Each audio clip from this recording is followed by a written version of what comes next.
Listen to my voice, singing in the wind. Feel my gentle touch in the golden sunlight. I was born to love.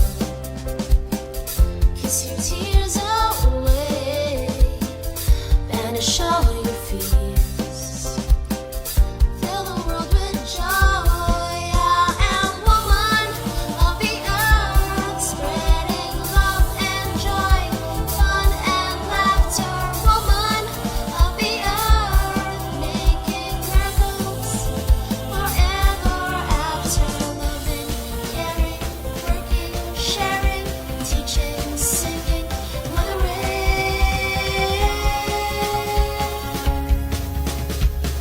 See my loving glow in a blushing flower. Watch my dreams take wings over sky so blue. I will save the earth and its every glory. I will teach my child every golden story.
Listen to my voice, singing in the wind. Feel my gentle touch in the golden sunlight. I was born to love. Kiss your tears away, banish all your fears. Fill the world with joy.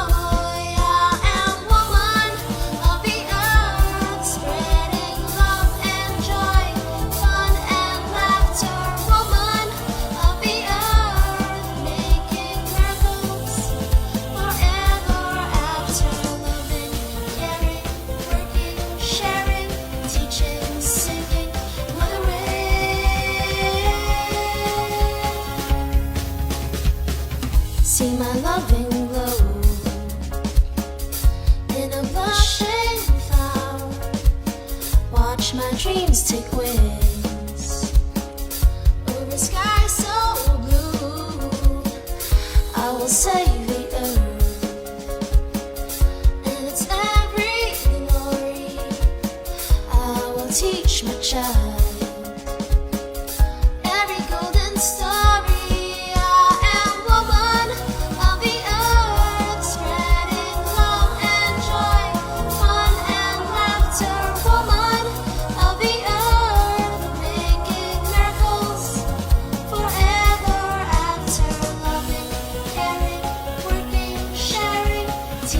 Singing by the ring, woman of the earth.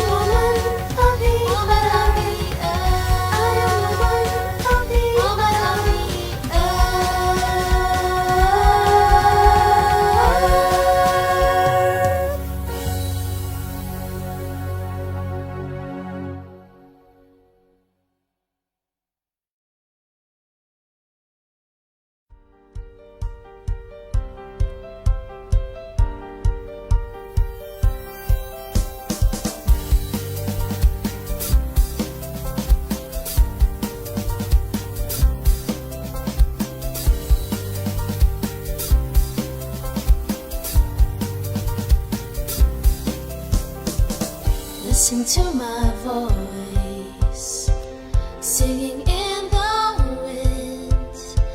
Feel my gentle touch in the golden sunlight. I was born to love. Kiss your tears away, banish all your fears. Fill the world with joy. I am woman of the earth, spreading love and joy, fun and laughter. Woman of the earth, making miracles forever after. Loving, caring, working, sharing, teaching, singing, mothering.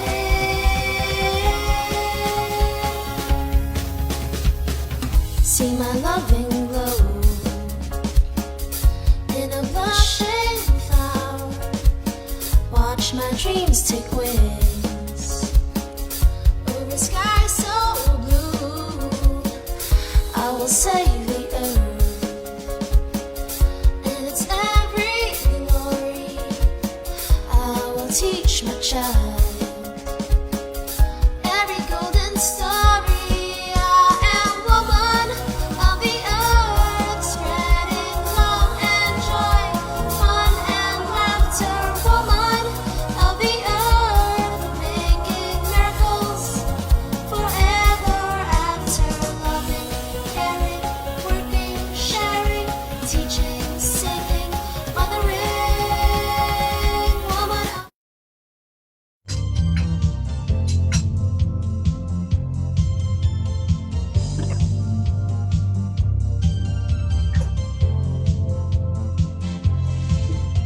Good afternoon, everyone watching us online. I'm Jean Harn, your host for today, and welcome to the Miss Philippines Earth 2020 Prejudging of Intelligence and Environmental Awareness. It is indeed a nerve-wracking Saturday for our delegates because this is the third and actually the final prejudging of our ladies. And this afternoon, we are joined by amazing panel of judges. And ladies and gentlemen, in just a couple of weeks, actually we'll have our next Miss Philippines Earth. And don't forget to catch the finale of Miss Philippines Earth 2020 on Sunday, July 5, 10 a.m. on GMA. And like I said, we have a special panel that will judge our ladies' intelligence and also their awareness on the environmental issues.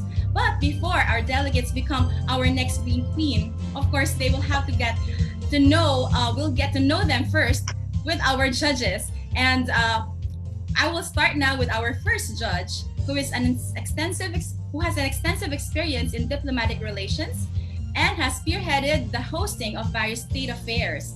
He also oversaw the receptions for visiting heads of state, and he's also currently the Director of Intelligence and Security Unit at the Department of Foreign Affairs. Please welcome Mr. Raymond Toledo. Hello, Mr. Toledo. How are you? Just fine, thank you. Well, as you all know, we've been through this lockdown for the past 3 months, but thank God we're all surviving and we're doing well. I've been working from home, of course, because I'm taking care of a father of mine in his 90s. So he has comorbidity that I have to be aware of. And nevertheless, I'm very happy that the Miss Earth pageant is ongoing and we're pushing through with it. And I wish all the best of luck to all the candidates and of course the organizers. And it's very refreshing to be back and to be one of the judges again. I'm very proud, by the way, the past experiences for all the candidates that have been through the panel, through the years that I've been involved in Miss Earth. Thank you. Well, it's our pleasure to have you on board as one of our panel today. Thank you so much, Mr. Toledo. Our next judge is a former Philippine radio and television broadcaster and newspaper journalist known as DJ Mojo Jojo. He is currently a doctor of pharmacy candidate at Wayne State University in Michigan. So good morning to you, actually. And he's also a human rights activist and a board member on the Council of Asian Pacific Americans. Ladies and gentlemen, Mr. Joseph Paul Javier. Good Hi, good afternoon, good morning. day, or good morning, or whatever time it is anywhere around the world. Greetings from the Motor City. It's a pleasure to be back here with Miss Earth Philippines, Miss Philippines Earth. It's been several years, but I'm glad to be back and saying hi to everyone out there. It's been a long day today. It's 2 o'clock in the morning here at the Motor City, and had a busy day studying, working hard, and going out to protest. As many people know, the Black Lives Matter movement is something very big here in the United States as well as all across the world. So people end racism, love wins. Happy Pride to everyone. All right, thank you, Mr. Javier. Next up is a licensed communication arts educator, a financial industry executive, and a pageant blogger all rolled into one. He is the learning and development manager in one of the world's top financial institutions and the editor-in-chief of the news magazine blog Miss Earth Crown. Let's all welcome Mr. Mark Lee Gatchalian. Hello, good evening, rather good evening. If you're in another part of the world, good afternoon Correct. and good morning. And hope you're all feeling well today. I'm actually very excited to be a judge once again in the preliminary round of Intelligence and Environmental Awareness, because it's a pleasure to really get to know the girls and their advocacy. So I hope, though, even though we are still on a lockdown, somehow we get to enjoy the event today. That's it. Right. We really don't have any more timetable in this pandemic because everybody is like in different places. We have Filipino communities, of course, watching us live here on Facebook. So it's good morning, good afternoon, and evening to everybody. But at least we're in one. Global. Yes, correct. We're global. So, okay, last but definitely not the least, speaking of global, we have with us our last judge, a 2013 Archbishop Tutu African Oxford and 2016 Mandela Washington Fellow, whose commitment and passion for social change has taken her from the smallest communities in South Africa all the way to the United Nations. Ladies and gentlemen, the director of Miss Earth South Africa and a former Miss Earth South Africa herself. It's my pleasure to introduce Miss Catherine Constantidines.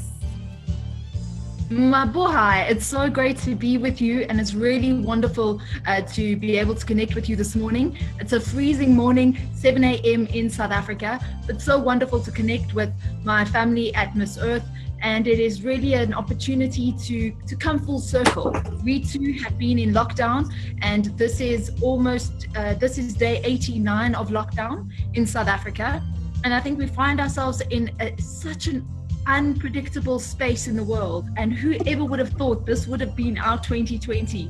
But to Carousel and the team for continuing doing what you're doing, taking the Miss Earth online, finding new ways to do things, I salute you. The world really is in turmoil in so many ways, with the Black Lives Matter, as the previous judge has just said, being of a huge concern in the US and around the world. In my country, we're fighting gender-based violence in a huge way as well. And it would be remiss of me on such an important female woman platform to not think about the woman who at the hands of men, and not only in South Africa, but around the world, are truly under threat. And lastly, I have to also share that today is World Refugee Day. So the work I do in refugee camps around the continent, specifically Western Sahara, today we acknowledge all of those who live under very extreme conditions, especially climatic conditions because of climate change. Wow. Thank you so much for sharing with us those facts. And of course, we're so happy that you're able to join us here this afternoon. And also, that's your morning there. Thank you, Miss Catherine. So, friends, we have an impressive panel today. But now let's see how the delegates will impress them.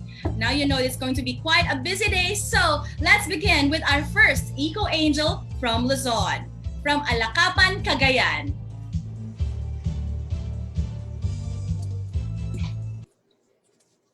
Hello, Alakapan. So, judges, feel free to ask any question to Miss Alakapan. Good morning, Ms. Hidalgo. This is Mr. Toledo speaking.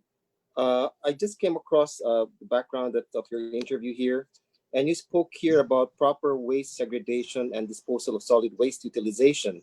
You had a project called the Palit Basura sa Barangay. Could you please narrate to me your experiences that you had about that project? Well, at a very young age, my parents taught me the value of hard work and the value of every grain of a crop.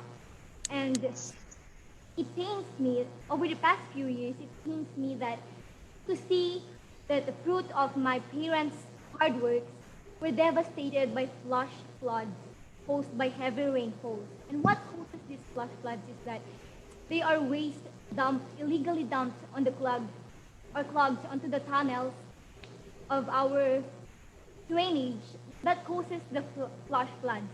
And that motivated me to come up with this project, which is the proper waste segregation and disposal and solid waste utilization, a palit basura sa barangay at eskwela project, wherein parents, residents, and students were encouraged to collect waste in exchange of grocery items, school supplies, and personal hygiene and other items that contest to the value of per item.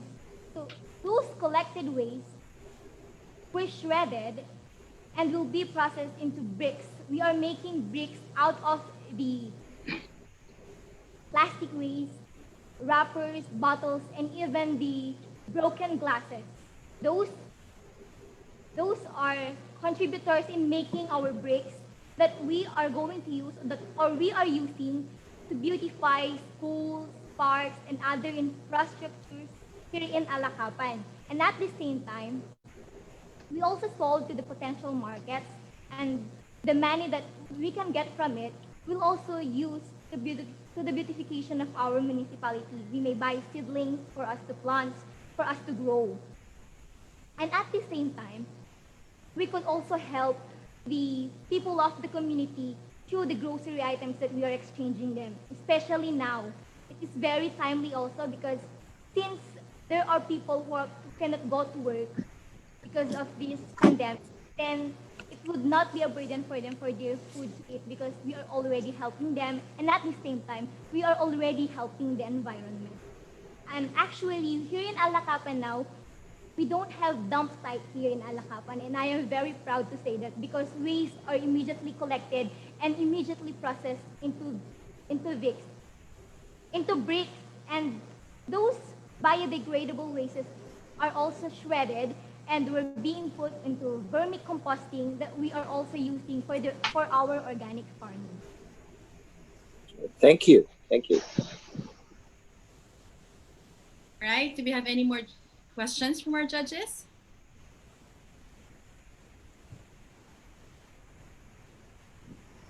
I have one.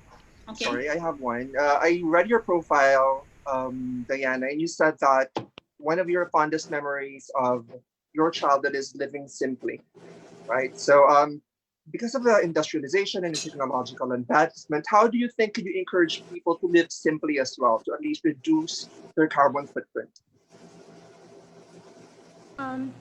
We cannot avoid the modernization since it is one of the evidence for the economic growth. But I suggest alternatives for us also to live simply. From one is the OTOP here in our Okay, thank you so much, Alakapan Cagayan. The time is up. Thank you. We now move on to our next delegate, and that would be Atimonan Quezon.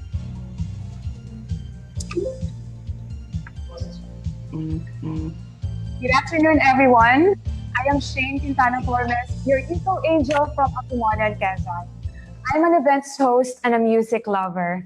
I love singing and performing. I'm also an avid fan of traveling and visited different places here and abroad. My engagement in nature-based activities had led me to my environmental advocacy, which is sustainable ecotourism. With that, allow me to show to you my plans to accomplish it. My mission underscores the power of inclusivity.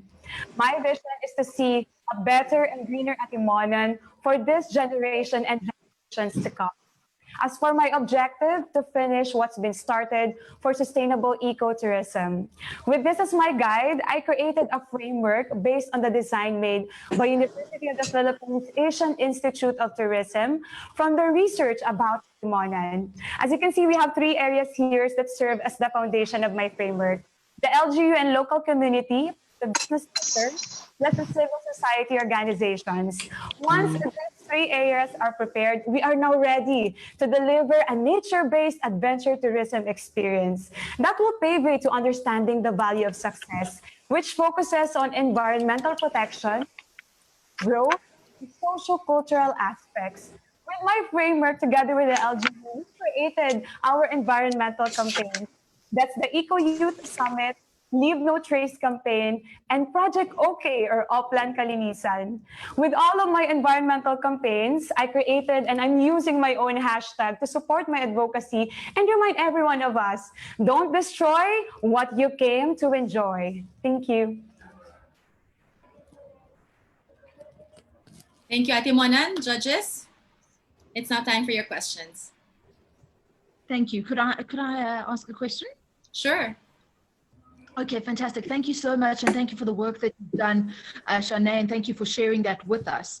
I just wanted to ask, what work, this is a huge feat, and you've done a lot of research and put a lot into ensuring that you're able to put together something that's long-term and sustainable. My question to you, is there any specific country or other place in the Philippines or anywhere in the world where you would take that as a blueprint and a model of excellence in order to benchmark the work you're trying to achieve? Yes. Hello, Miss Catherine. Good afternoon. Thank you for the question. I've actually been thinking of this campaign exclusively first here in Atimonan because there's a lot of ecotourism site that has the best potential to be recognized around the country. But because as you can see, around the country, there's a lot of famous ecotourism sites. And I would like also to help our LGU in supporting their environmental guidelines and policies to be applied in our ecotourism sites that are yet to be known in the whole Philippines. So first, I would like to start first in our hometown and our municipality. And if ever so it will succeed, I'm hoping and looking forward that it could be also applied to other municipalities and places in the country that they would like also to achieve progress when it comes to environmental protection and economic growth. I'll jump in here with a question. I've never been to Atimonan, but you got viewers from all around the world, and this is now your time to promote Atimonan. What would we do as an eco-tourist in Atimonan?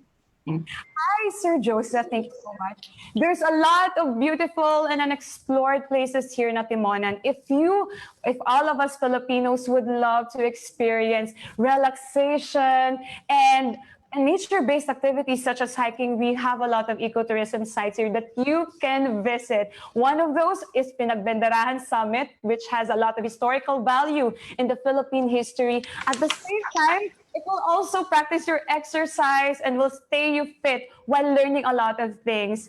And of course, there's a lot of places also here, such as Bantakay Falls. There's a lot of places here that are yet to be discovered. And since that, I'm encouraging every one of you that this is the best place also that you can learn more about immersion and awakening your environmental consciousness, because I'm really sure that we, together with the LGU, will help you discover these places and learning a lot for how to protect Mother Nature. Thank you so much. Thank you. Thank you.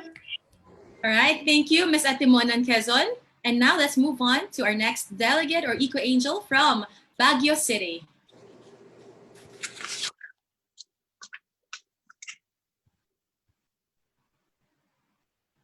Hi, Ms. Baguio. Can you share with us something about yourself?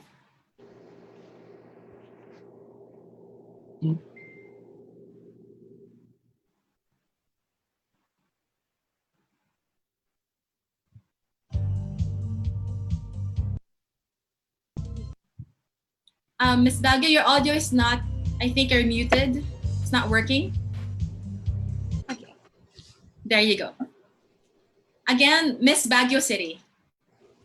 Good afternoon. I am Roxy Vance, the Eco Angel of Baguio City. My environmental advocacy focuses on urban gardening.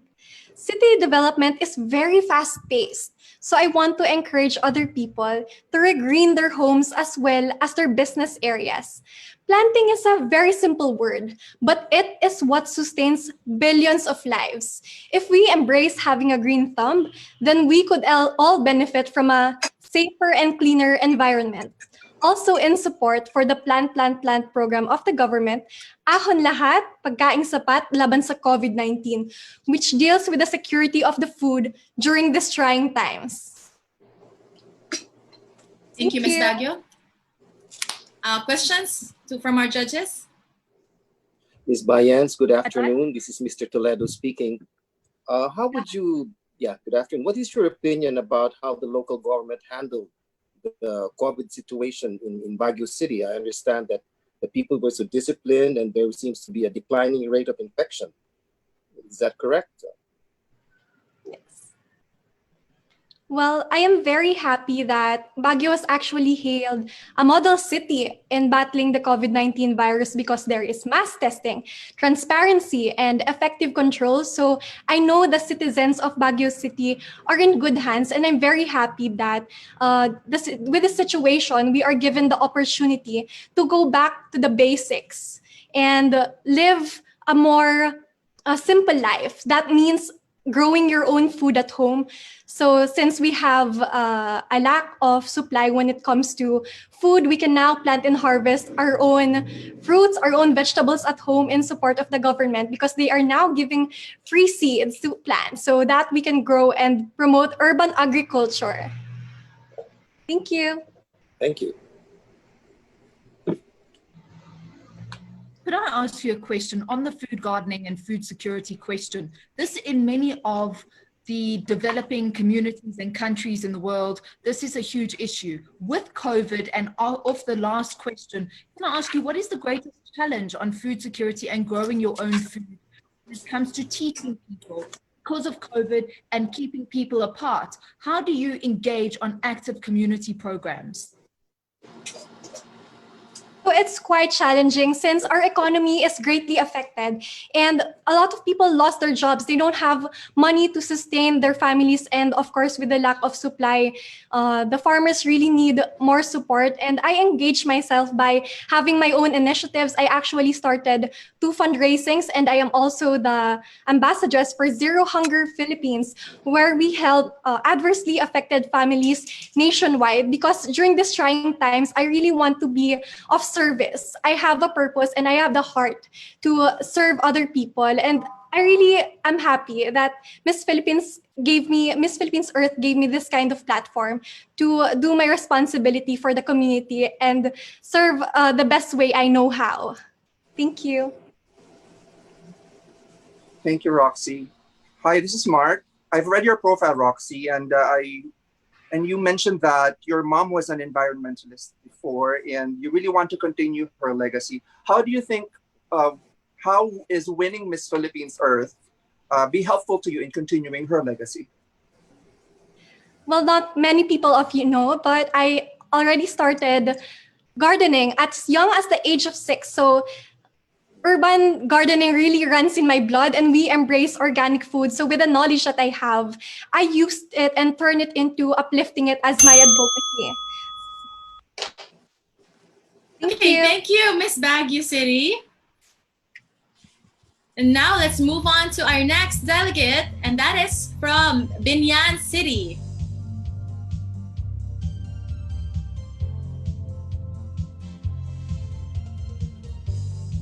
Hello, Miss Binyan. Yes, good afternoon. You can tell us something about yourself. Hi, good afternoon, everyone. I'm Daniela Maurice Fernandez. I'm 27 years old and I am from Binyan City. I am a graduate of AV Communication at the University of Perpetual Health System, Laguna.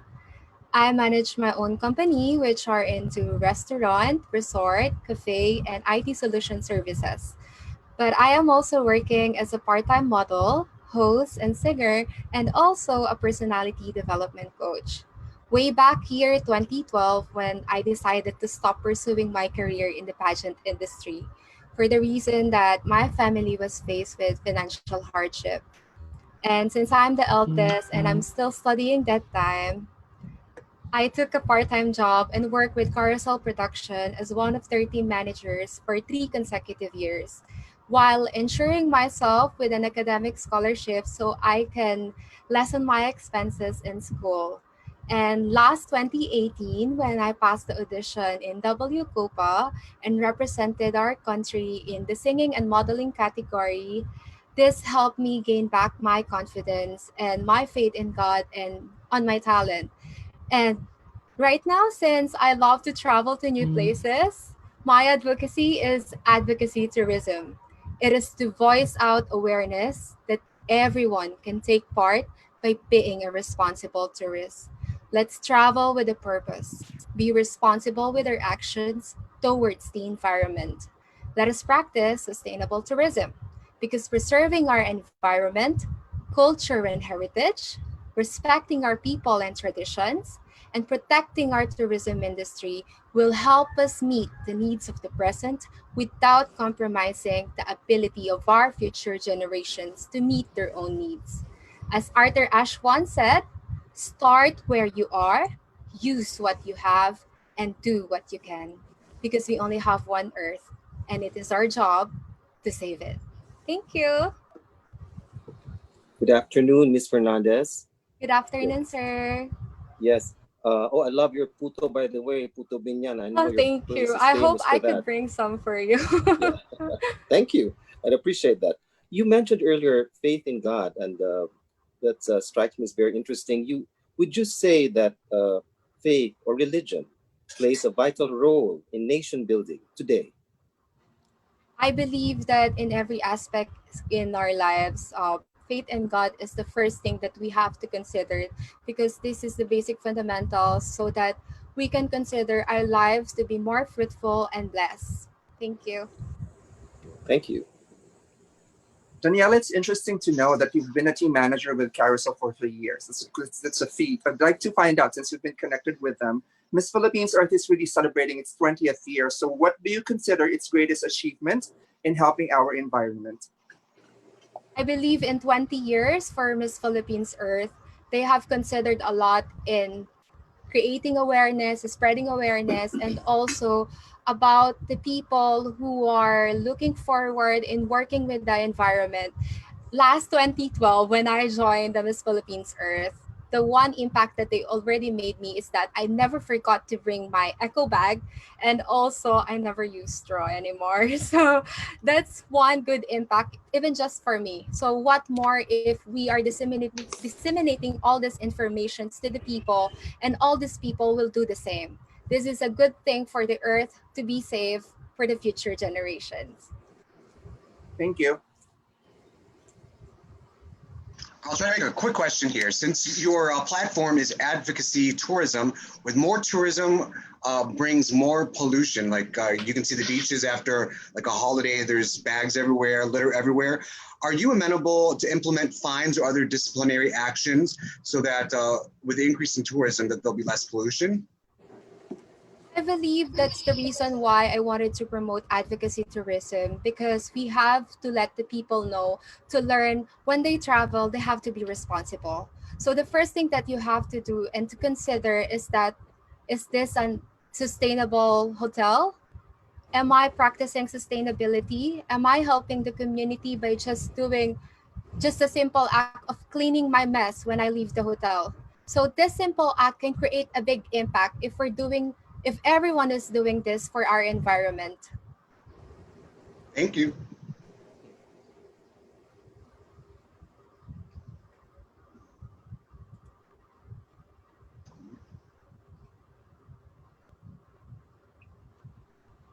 Any more questions, judges?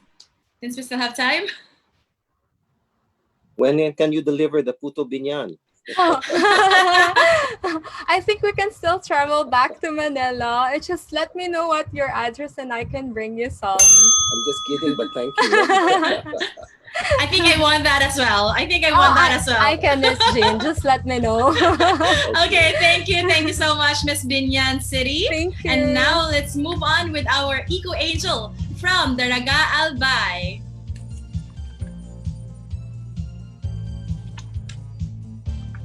That made me hungry. Hi, Me Miss too. Daraga Albay. Good afternoon to you. Hello. Good afternoon to everyone. Yeah, you can tell us something about yourself. Okay, so good afternoon. I am Patricia Santos, your echo angel from Daraga Albay. I am the only daughter of a single mom. So growing up, I believed in the power of women who worked hard for their dreams. This has guided me through many life's challenges and eventually, even as I obtained my Juris Doctor degree from the University of the Philippines College of Law. Now, as an aspiring lawyer, it continues to guide me as I aspire to help encourage and empower more people through my environmental advocacy, which is strengthening environmental literacy and education in this post pandemic world, where I aim to challenge communities to become better caretakers of this planet by informing them of simple but very effective choices that can reduce their individual carbon footprint, thereby transforming what we call our new normal into what I prefer to be the better normal for all. All right. Thank you, Miss Daraga Albay. Any questions from our judges? Hi, Patricia. This is Mark.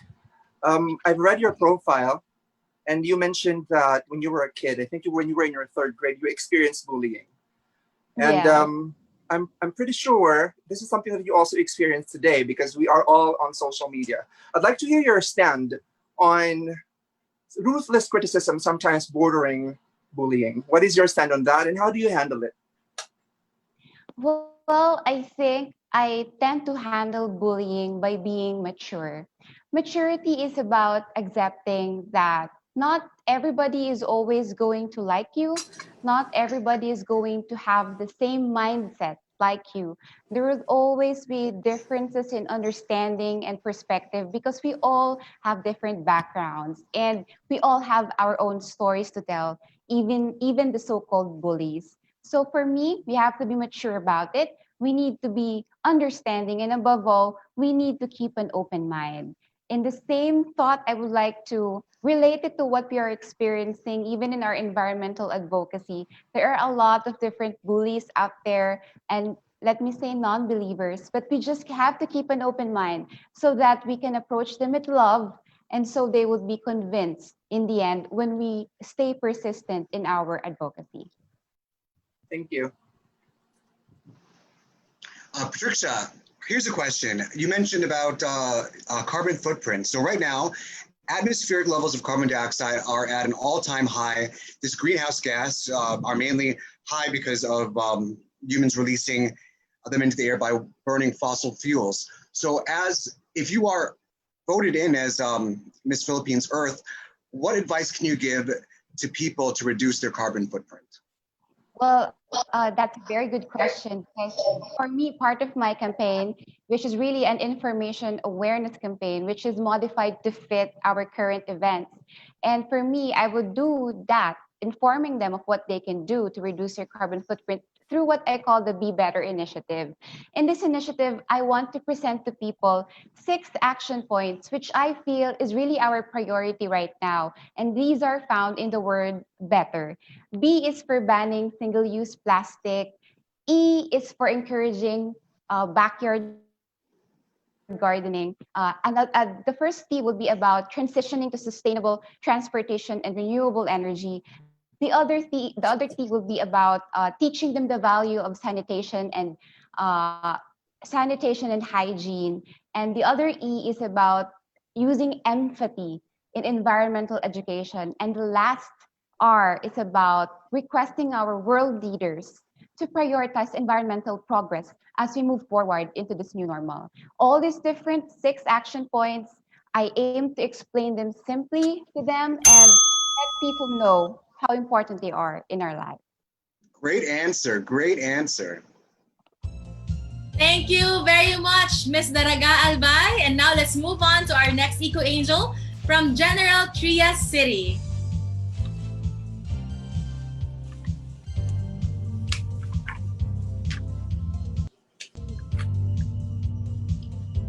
Hello, Miss Jenna Trias. Good afternoon to you.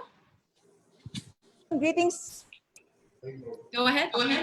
Greetings, everyone. I am Lucine Leong Bernardo, your echo angel of the city of General Trias. It is here that I have earned a degree in BS Foreign Service at Lyceum of the Philippines University. I am currently holding a position as a logistic assistant manager at Glasstra Trading, a family-owned firm, after a thorough training from down under, in order to familiarize myself on our small business endeavors. It was here that I have developed my skills in transactions, dealings, and gain the know-how by attending different seminars. I am also in charge in our diners, catering native Filipino dishes, and still find time to avail myself, aiding our city government on their various special projects. It is here that my awareness in clean and green program started it all and increased my compassion and concerns that I must take part to coordinate and educate our town folks. Thank you. Thank you, Miss Jenna Trias. Judges, go ahead. Good afternoon. Good I afternoon. understand you're a graduate of Foreign Service. Yes. Have you Yes, thought po. of taking up the Foreign Service Officer examination at the Department of Foreign Affairs? I am actually planning to take up master's degree, a public service po, a public administration. Oh, that is good to know because we need young people like you, young blood in the department. Yes. By the way, in the Foreign Service with the DFA, we have 4 pillars of foreign policy. There's political, economic, assistance to nationals because of the number of RWs we have overseas, and of course, cultural. Now, of the 4 pillars, which do you think, in your opinion, is the most important, or are they equally important? As a foreign service, directly in line with Miss Earth, it is a service to humanity and the environment. Climate change can be solved through international negotiations. People must be educated in reducing their carbon footprints. You revert in using diplomatic ways to spread the knowledge and awareness in saving the world. Thank you. Thank you.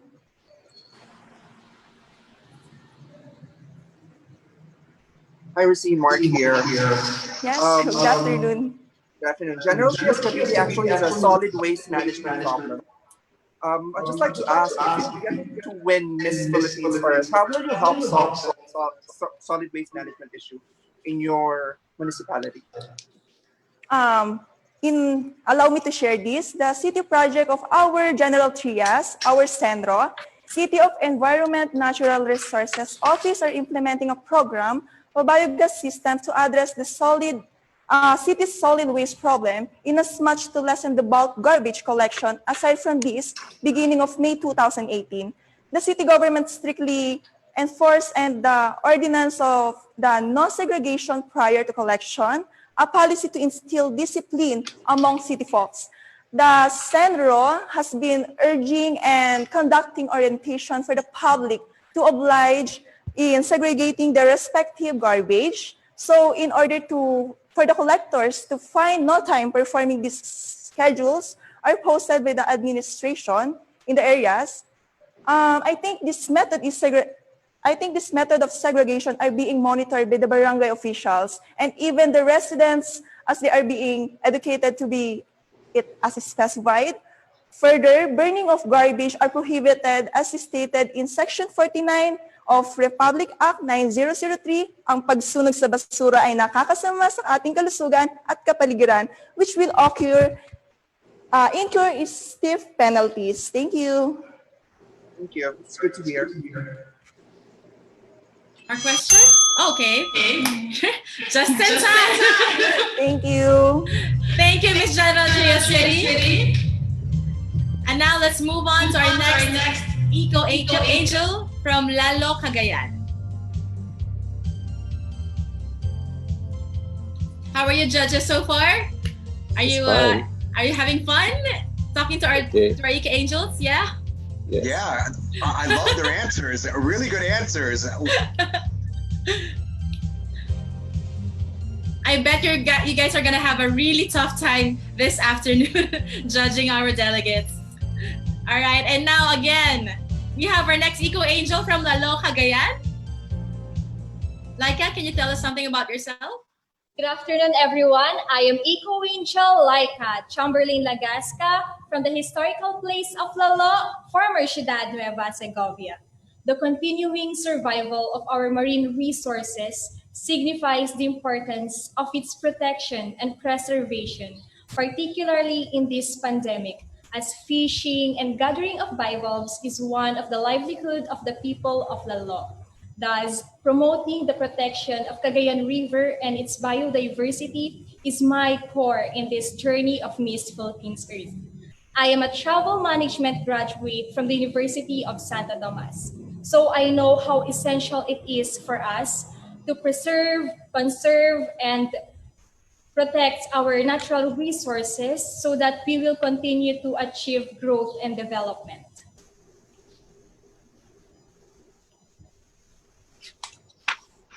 Okay, I have a question for you, Laika. So on the bent of preserving biodiversity, the killing of endangered species for use in Eastern medicine, like the rhinoceros or the tiger, is still being practiced in Asia and other parts of the world. How would you address this problem as Miss Earth Philippines? Can you repeat the question, sir? Okay. The killing of endangered species for the use in Eastern medicine, like the rhinoceros or the tiger, is still being practiced in Asia and around the world. How would you address this problem as Miss Earth Philippines? Of course, joining Miss Philippines Earth allowed me to have the louder voice and to influence wider audience. And the protection of biodiversity is an utmost need for us to achieve sustainability, growth, and development. What we really needed to do right now is to change those malpractices into sustainable practices in order for us to maintain the balance of our ecosystem, not just for us, but also for our future generations. Thank you for that, Laika. I read your profile and you mentioned that your advocacy is protecting the Cagayan River and its biodiversity. I'd like to ask, there are a lot of fishing communities in the Cagayan River. How would you encourage the fishing communities to still protect the environment and strike a balance between livelihood and environmental protection? One of the main livelihood of the people of Lalo is fishing, and luckily our LGU have this Carayan Patrol, and Carayan Patrol is the embodiment of an eco-angel, which is to protect the biodiversity. And I have witnessed how this human waste could really have negative impact within our river resources. And the continuing survival of these bivalves is one of the reasons why we should continue to protect more our biodiversity, since it is one of the reasons why we have survived and stood strong during this pandemic. And of course, by doing seminars for the fisher folks as well, so that information dissemination will be instilled within them how to continually practice sustainable development as well. Thank you. Thank you.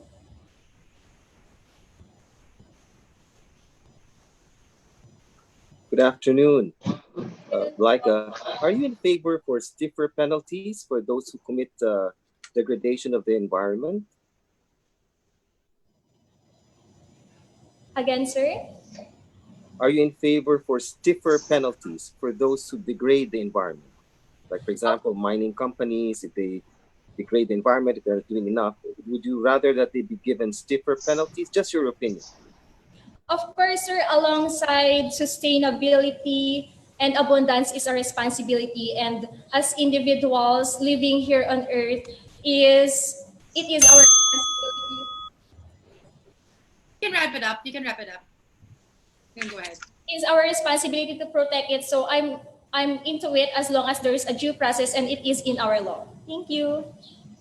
All right. Thank you, Miss Lalo Cagayan. Thank you. Thank you.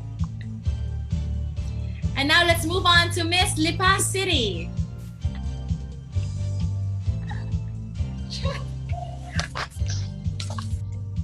Hi, Miss Lipa.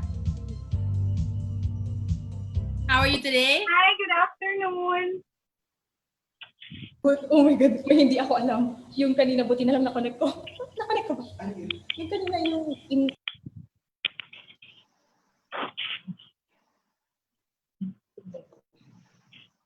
Yes, we can see you, Miss Lipasiri. Can you tell us something about yourself?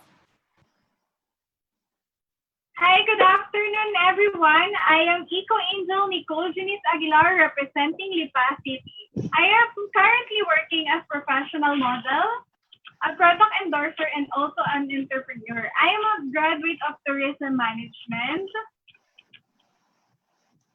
My advocacy focuses on making a world to be a better place by promoting clean and renewable energy as our alternative source of power. I believe there is still hope if we start utilizing clean, natural, and renewable energy to conserve our natural resources and ultimately save our Mother Earth.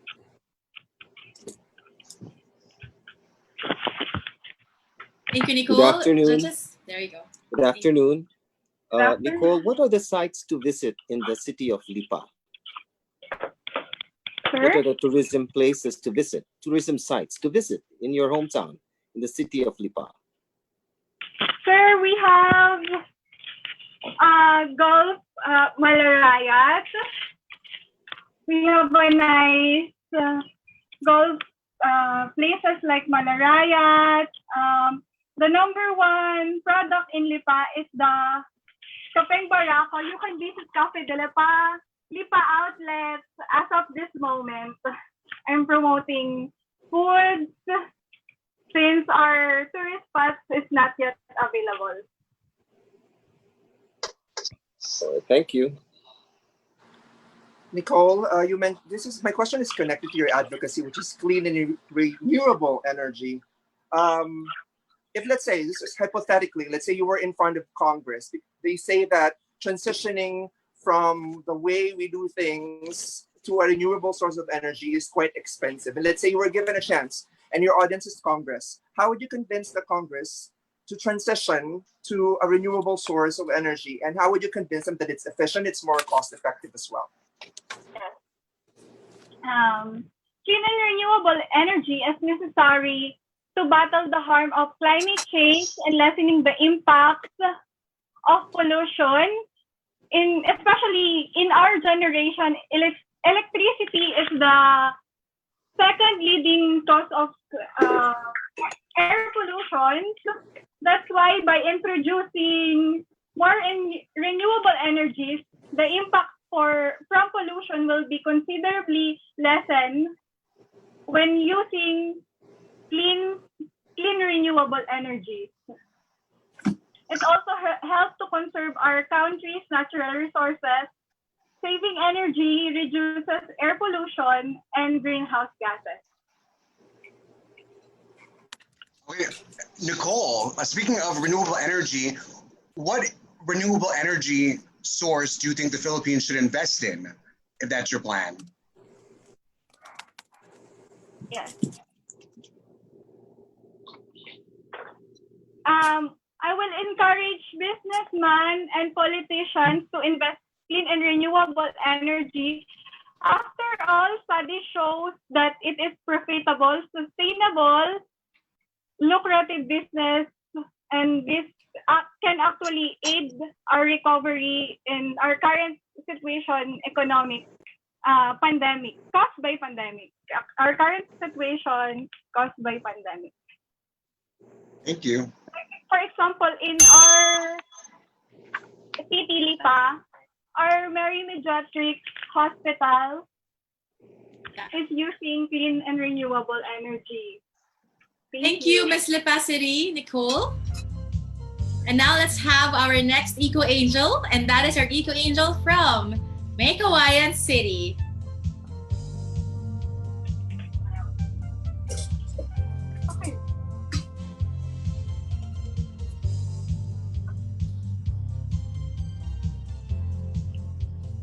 Miss Maykawayan City?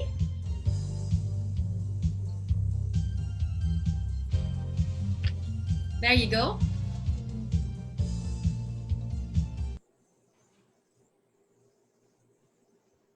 We can't hear you yet, so I think we need to... There. I think, oh no, it's not yet working.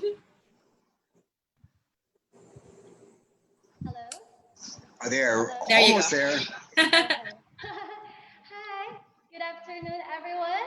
I'm your Eco Angel from Make Hawaiian City, Jonavic Perez here, 24 years old and also a registered nurse here. My advocacy is public health and wellness. I've been practicing and advocating health since I'm also in the medical field. And being a health worker here and being a health advocate, I believe that the health and wellness is really an important issue to watch, especially we're still in the middle of pandemic crisis and we're still experiencing an outbreak which is inevitable because it really affected the health of everyone and it's still affecting as well. And someone who has the practice and the background in terms of medical, I believe I can promote a good public health and wellness. In such ways, I can continue doing health teachings to the community, showing some good healthy habits and routines that will increase community resiliency, especially to an outbreak like this. And it's also such a good opportunity because I'm also one of the candidates of Miss Philippines Earth, because in that way I'll be able to promote more of my platform that is also related to my profession and also to all the healthcare workers out there. And about myself, I'm a nurse who's very fond of reading different kind of novel books. I'm also an outgoing person. I love to travel a lot. And for my growing up experience, I actually grew up with my grandparents. They're the one who took care of me since I was young. That's why growing up with them makes me realize how important life is. So that is my advocacy and my about myself. Thank you. Thank you, Jonah Vic. Hi, this is Mark. I actually, Mekawayan gives me fond memories because I spent my teenage years in Mekawayan. Yes. Another memory of Mekawayan for me is its river, the Marilao Mekawayan Ubando River. It was named by Blacksmith International as one of the most polluted rivers in the world. So I'd like to hear your thoughts. How would you convince the communities living around that river to save it and clean it up? Well, based on my experience, I believe that even as a nurse here, we have a very deep understanding of our effect of our environment here on our health. Everything that we do to our environment has a big effect on our health. And we are also in a position to advocate for healthier practice, such as cleaner and water that can also be helpful in terms regarding in our place here in Hawaiian City. And I believe that nurses are very careful in their own work to use less water in terms of here in our river. So yes, I think the health of our environment is directly related here in our air and water pollution that can also be very helpful here in our municipality. Here. Good afternoon, Jonavic. Good afternoon. It says here your job is, your occupation is a beauty nurse consultant. Could you please narrate to me or describe what exactly is the job? Is that related to cosmetic surgery? Yes, I'm actually a beauty nurse consultant right now, but since this pandemic crisis happened, so I'm actually helping the community because I realized that my profession needs me more right now. That's why I'm also practicing as a registered nurse here.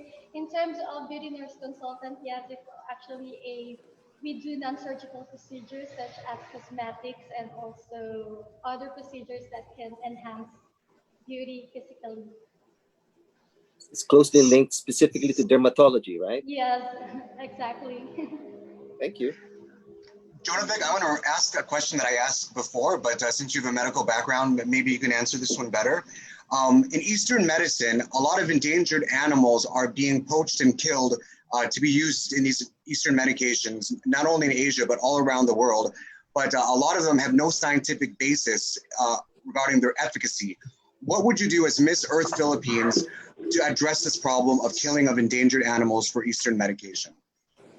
I think for me, even a person who's very fond of different kind of animals, we can protect him by being a good example or setting a good example, not just to protect the animals as well, because many of us think that we're too small to make a difference, but when enough of us take action, we can actually see the positive effect, especially in the love for biodiversity. And we are very well known here in biodiversity here in the Philippines, and by setting a good example, we can actually take good care of our animals, especially respecting the wild animals, because we are still experiencing an outbreak here. Thank you. Thank you. Thank you, Ms. Hawaiian City. And now let's move on to our last delegate from Luzon, Miss Santa Rosa City.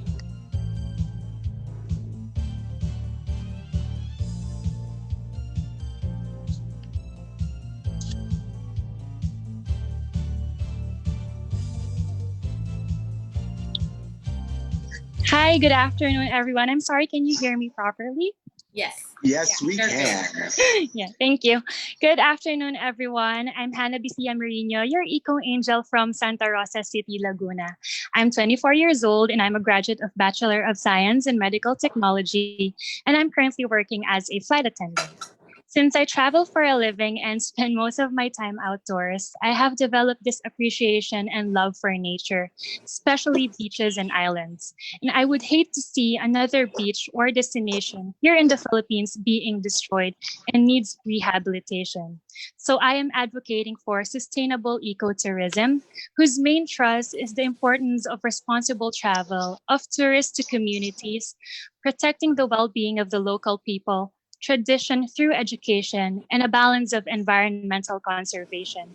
And to put that in reality, I am encouraging proper waste management, refusing single-use items, and raising environmental awareness. Responsible travel is what we need so that we'd be able to preserve these natural areas and tourist destinations so that the future generations will be able to experience it as well. Thank you.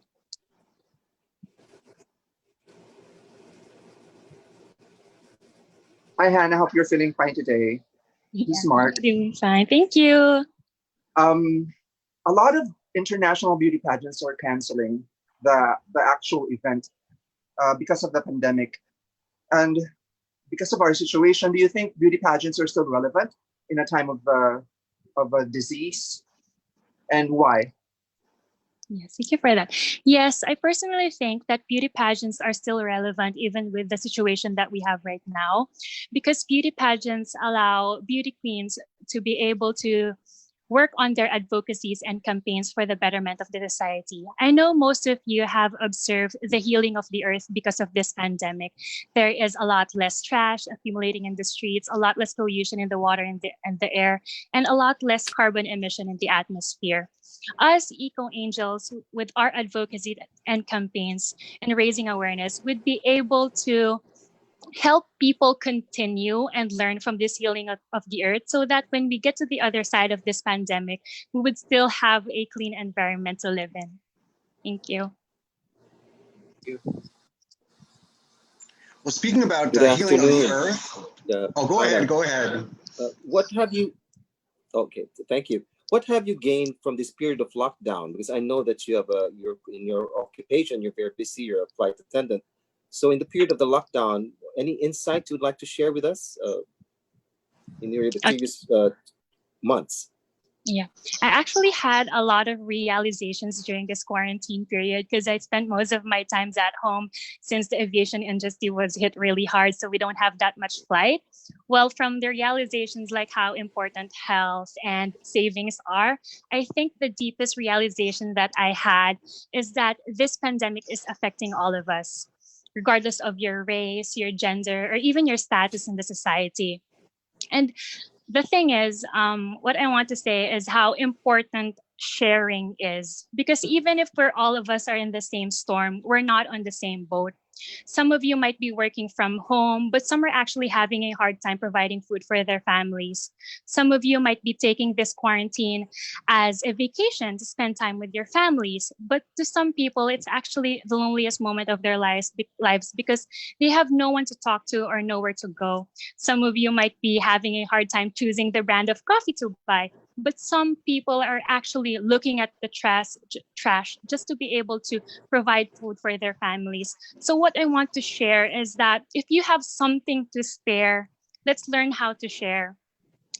Because it doesn't have to be big and it doesn't have to benefit a lot of people. The important thing is your intention to help, because even your smallest act of kindness would mean a lot to those who need it. Thank you. Okay, thank you, Miss Santa Rosa City. Thank you. And that's the last delegate for our Luzon candidates. Thank you. Thank you, judges. And now let's move on to the Visayas. And that will be starting with our Eco Angel from Iloilo City. Mayong hapon, I am China J. Chu, 21, from Iloilo City.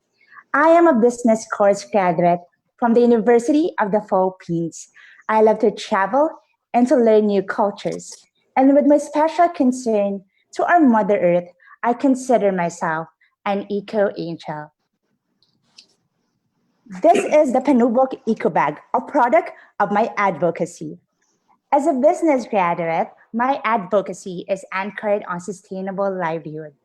It is called Panubok from Trash to Cash, which focuses on eco-business, a passionate initiative that introduces a sustainable livelihood for the indigenous people in Kalinog, Iloilo, the Panay Bukidnon. Despite their lack of education and access to technology, working with them for many months and immersing to the areas of mountains, I have witnessed how these people have given their share of love and protection to our Mother Earth. As one of them said, we don't need too much money. All we need is a place for our children to live. Good afternoon, Gina. How are you? Good afternoon. I'm good, sir. How are you? I'm doing fabulous. You're from my mom's hometown over there in Iloilo City. So I'm just shouting out to all my family out over there. First question, really easy. So what do you think of the online virtual pageant that we're having because of the coronavirus? It is unique and unforgettable. Being part of the Miss Philippines Earth is already an honor. And being part of the first virtual pageant is a total different experience. The virtual pageant is a very new concept, but it is a test of determination and strong will. And it does not compromise my passion and my heart to advocate for environmental protection. Because as long as you have the heart for the environment, any challenges will not matter at all. Yeah, and that's a great, I have to give it up to Miss Earth Philippines because this virtual pageant is going well. I couldn't see it in person.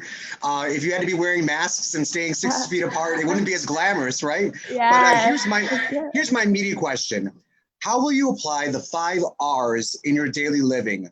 Rethink, reduce, reuse, recycle, and respect. First, 5 R's: rethink, reduce, reuse, recycle, and respect.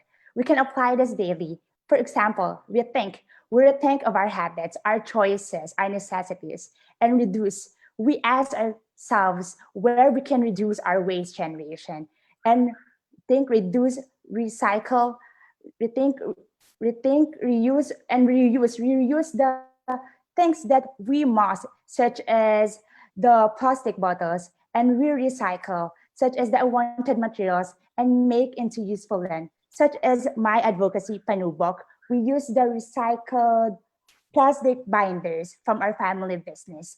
And we respect, by practicing the 4 R's above, we respect the environment. Great answer. And beautiful bag, a beautiful bag. Thank you so much, sir.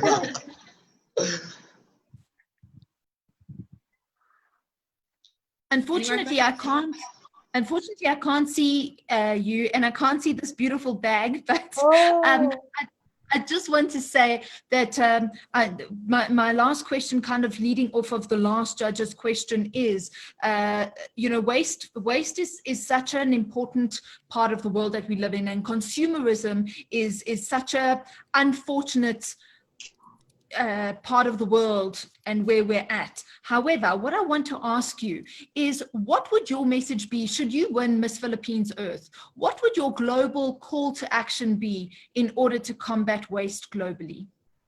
Yes, I believe that my advocacy addresses the problems of proper garbage disposal and recycling. As we all know, plastic waste are accelerating and they usually scatter around. But through my advocacy, which encourage the use of recycled products, we can reduce our waste generation. And of course, we can aim for our zero waste initiative.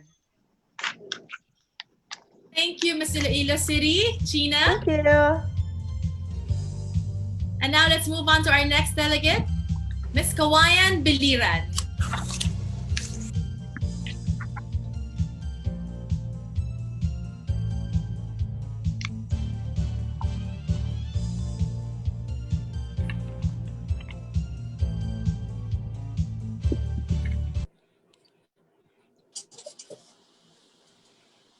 Kawayan?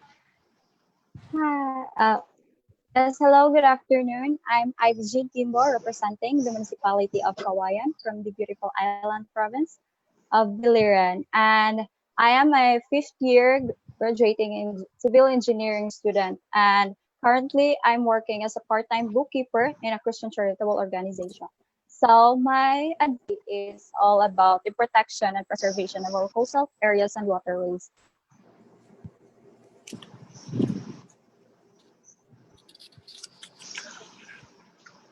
Let me, or go ahead, Raymond. I'll ask a question after you then. You can go ahead. Oh, Mark, okay. My question is, I've never had a conversation with a civil engineering student, but what are they teaching you nowadays as regards to building infrastructure that is eco-friendly? And how would you apply that in the Philippines?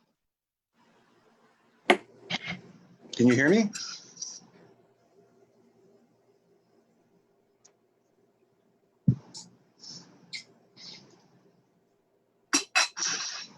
Again, please. I can't hear you clearly. Okay, as a civil engineering student, I want to know what you've learned.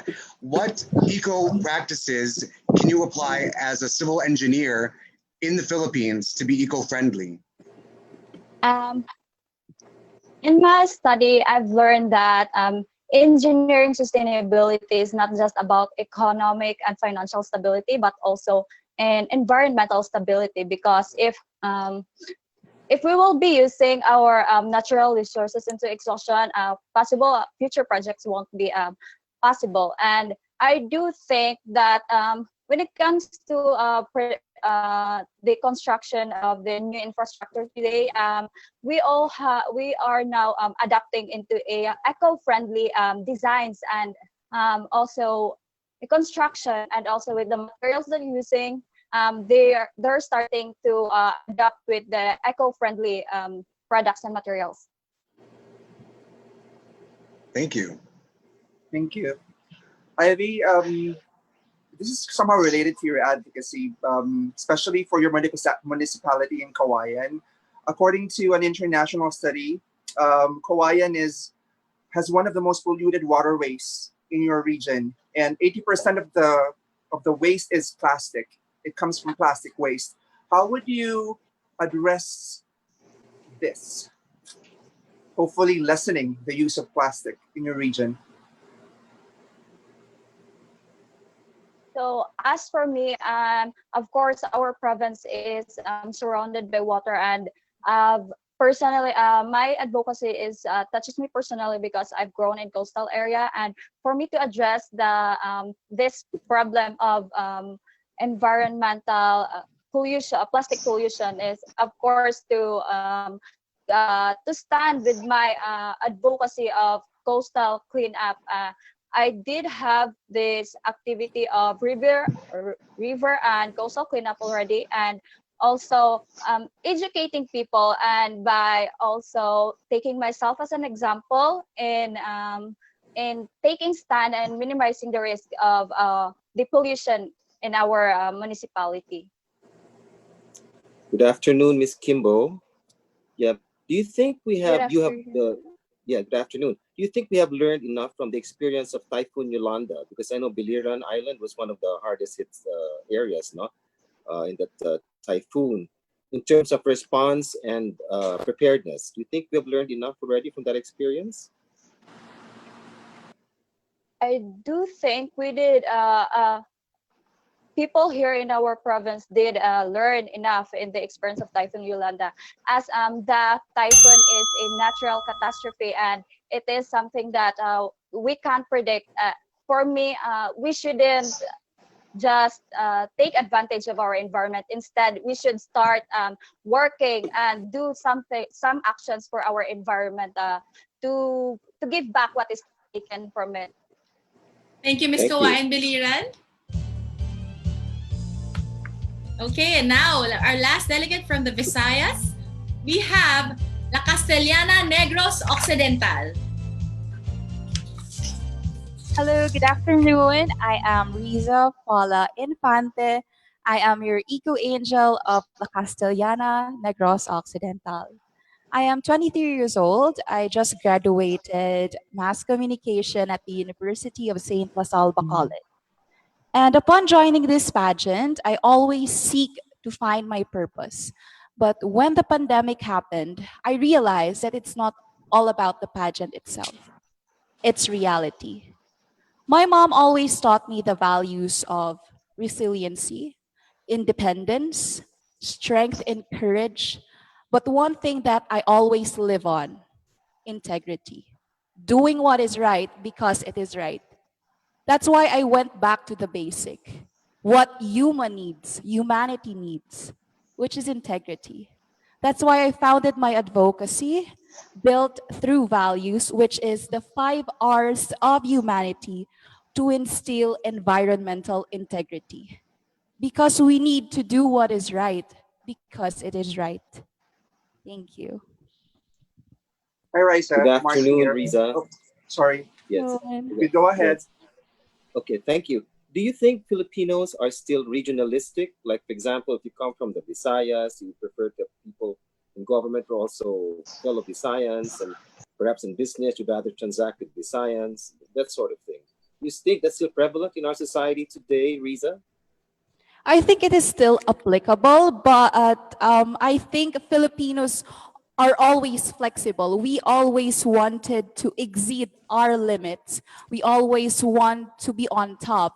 That's why we Filipinos are known to be universal, because we always want to be on top. We always push through our limits, and we always want to be world class. Thank you for that, Riza. Mark Thank you. here. All right, Riza, I'm going to touch on something sensitive because I know that you've been bullied and you are experiencing bullying for quite some time. And then in a recent video, you said that you will stand up against your bullies. Why do you think it's important for you to stand up against those cyberbullies? Because I cannot tolerate. I don't want to be a voiceless victim. I wanted to empower my fellow women to know their rights. It's just like, because I am also part of the press, I'm also a journalist by profession before. That's why I always seek for the truth and voice the truth, because it is part of our constitutional rights as Filipinos. We have the right to public information. We have the right to voice our expressions. We have the right to liberty. That's why I voiced out my opinions, and because I cannot tolerate this kind of behavior. Thank you. We now know where you're coming from. Thank you. Thank you. Any more questions from our judges? Ms. Catherine? I don't know if we have enough time, but if I could ask, you mentioned that you are also a member of the media. When it comes to the environment and climate change, what is the role of the media, and what stance do you take to ensure that climate issues and climate challenges get front and center focus when it comes to media, with so much going on, so many social challenges? How do you make sure that climate change is given the priority it deserves within the media space? As a media person, I always have this passion for community development. That's why I always indulge myself with different cultures. That's why I founded this advocacy, because I would use not only this platform for Miss Earth, but I would also use my profession as a media man, to voice out what is needed, which is we need to go back to the basic, which is our values. We need to instill environmental integrity. Integrity is needed at today's society. We need commitment. We need to do what is right because it is right. We cannot always play complacent. We cannot always be convenient at all times. And we cannot be forever apologetic. That's why I always stand for my beliefs and principles, because that is needed. And Thank you, Ms. Castellana. Your time is up. Thank you. All right. And that ends our ladies from the Visayas. And now let's move on with our ladies from Mindanao. Starting off with our Eco Angel from Compostela, Davao de Oro. Hello, everyone. I am your Echo Angel, Jill Ira Ondak, 19, representing the municipality of Compostela, province of Davao de Oro. I am an upcoming second-year student of San Pedro College, Davao, taking a Bachelor of Science in Nursing. I love studying, I love reading books, and I also love to watch movies and series, but I am not fond of watching horror movies. So my advocacy is all about environmental disaster awareness. Our environment is drastically changing each day, and natural calamities are unpredictable.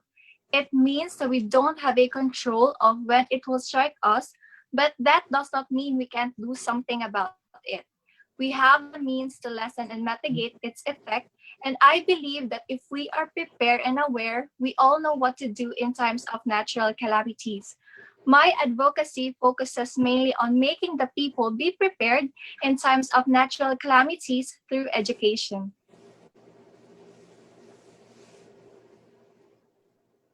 Thank you, Ms. Compostela. Any questions from our judges?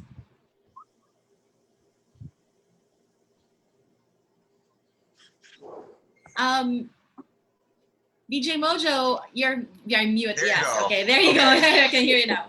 So I have a question because I've never heard of this advocacy of yours. This is something new to me, but it makes very much sense. If a tsunami was about to hit Mindanao, what are some of the practices that you would advocate for so people would be prepared if I was living on one of the coastal cities there? Oh, you're muted, my dear. There you go. I'm sorry. So I think that the best way to is to educate ourselves. We must start within ourselves, because if we educate ourselves, we will be able to educate others.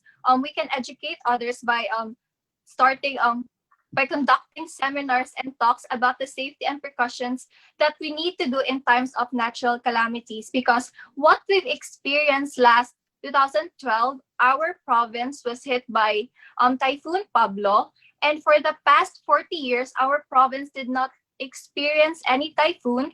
That is why when Typhoon Pablo came to our place last 2012, when I was in grade 6, we weren't aware, we weren't ready of how devastating a typhoon can be. So a lot of people died. The source of income of my fellow Compostelanos was really affected. And with that, I realized that education is really important when it comes to environmental awareness, because with that, if we are aware and prepared, we all know what to do in times of natural calamities. All right, thank you. Thank you, sir. Any more questions from our judges? Good afternoon, Jill.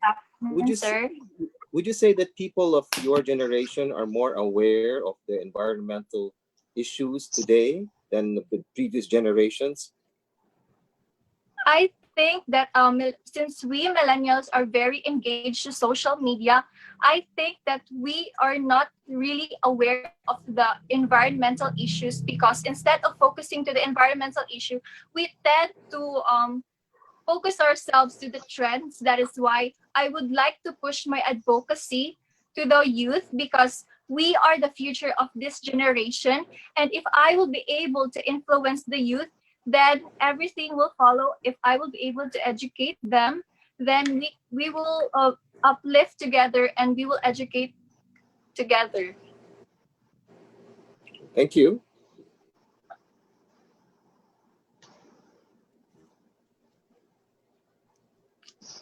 Hello, Mark here. Yeah, it's okay. Okay, just in time as well. So thank you, Miss Compostela, Davao de Oro, Jill. Now let's move on to our second delegate from Mindanao, and that will be coming from Davao City. Hi, Miss Davao City. Hi! Mabuhay, Pilipinas! This is your Echo Angel, Ira Mel Inutan Alfeche. 20 years of age, living in the land of promise, Davao City. I am an incoming third-year college at the Holy Cross of Davao College, taking up Bachelor of Special Needs Education. I am not just a student, but a student athlete myself. Yes, I am a basketball varsity sports scholar in my school, and that helps my parents to lessen their expenses. So, by joining this Miss by joining Miss Philippines Earth, it helps me to enhance my advocacy, which is the rehabilitation of mangroves. As a living advocator and influencer in our community, I am proud to say that I am an active youth leader and was an active volunteer of our different environmental activities where we are planting mangroves near our shorelines. And my advocacy is in line to that. Again, it is the rehabilitation of mangroves. Since we are residing in a community that nearby water, the mangroves could help the aquatic living organisms and the possibility of flash floods because the roots itself are functional and responsible for it. Thank you.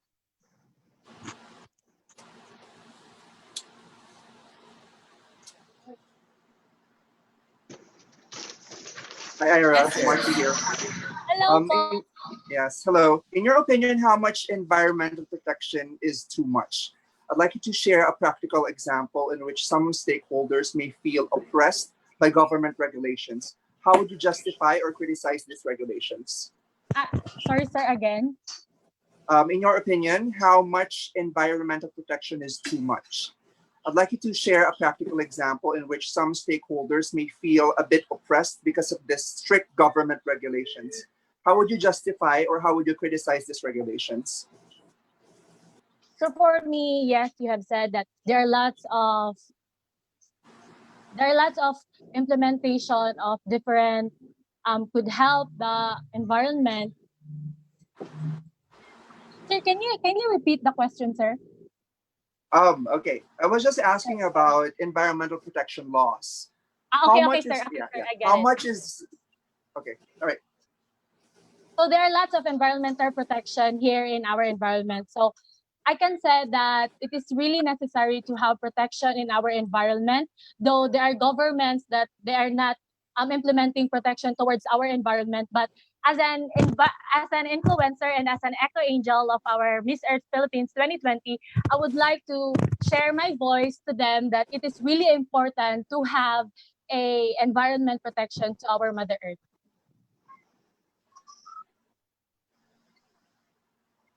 Ira here. I've got a question. So you're a third year student studying special needs education. So you're going to be a teacher, right? Yes, sir, someday. Okay, so here, science has proven that climate change is real. It's a real threat to the environment. However, there are still some people that do not think climate change is real. They consider it fake news.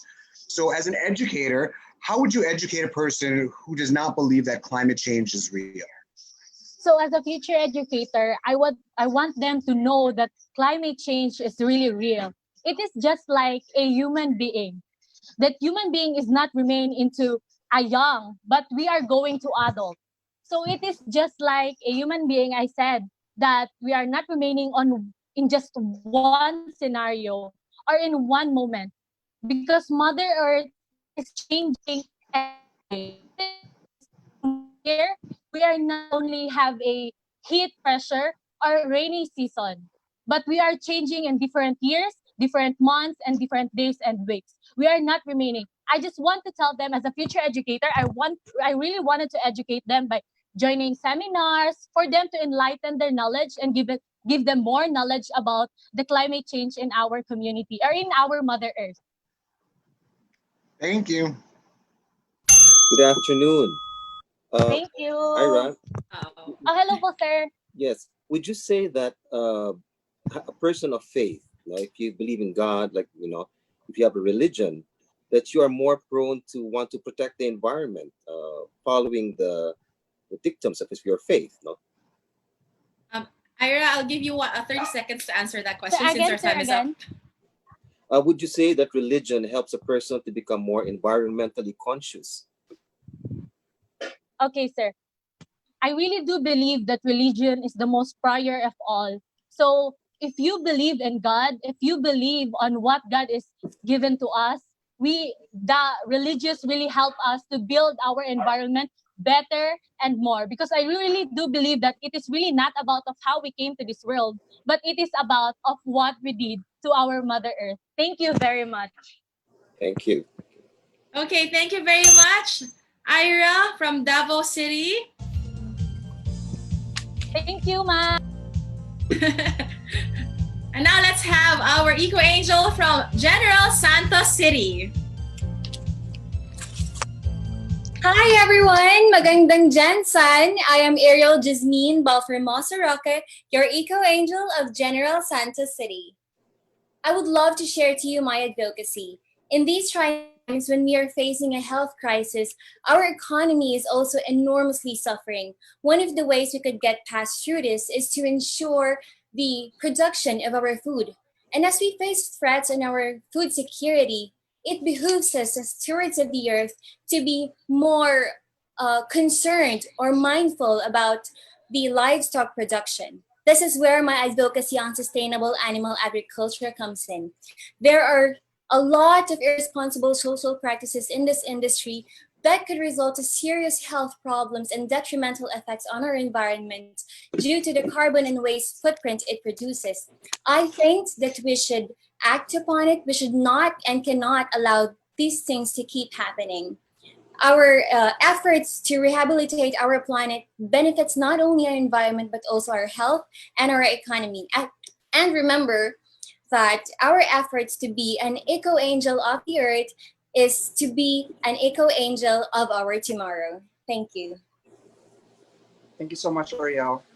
I have a question for you related to your advocacy, since you mentioned that there are a lot of irresponsible practices. What are some of these practices, and what could be your proposed alternatives to change these practices?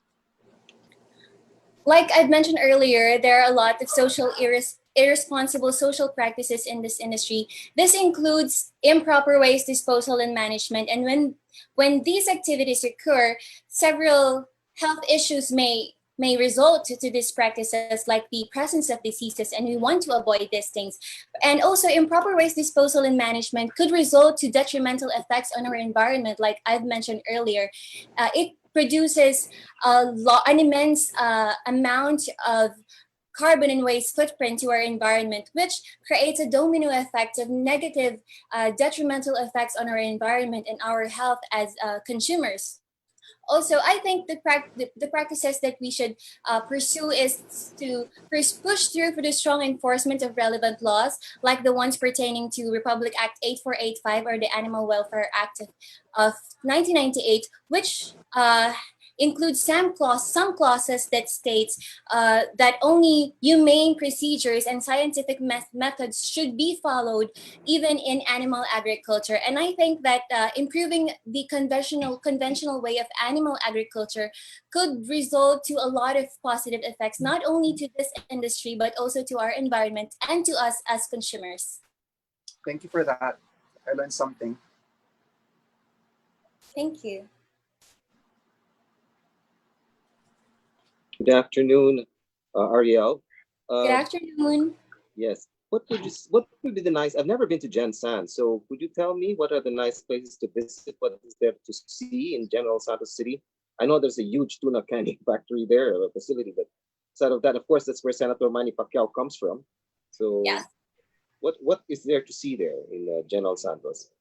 So like you've mentioned, Jensen is best known for its vast waters and mass production of tuna, thus the title Tuna Capital of the Philippines. And it is also tagged as the home of champions because here in General Santos City resides our boxing champion, Manny Pacquiao. But apart from that, Jensen has a lot to offer. We have many beautiful sceneries, many beautiful ecotourism spots like the Calaha Valley, the Layson Park, Sanchez Peak, a lot of beautiful beaches. If you like visiting the beach or if you're a nature lover, you will truly enjoy General Santos. Apart from that, I think that the best of the best that we can share with the rest of the world is the beautiful people of General Santos City, peace-loving, and although we are culturally diverse, General Santos City is filled with people who are united into one goal, and it is an honor for us to share the beautiful stories of how General Santos became the strong and independent city that we are today. So I really think that you would enjoy General Santos City. Thank you.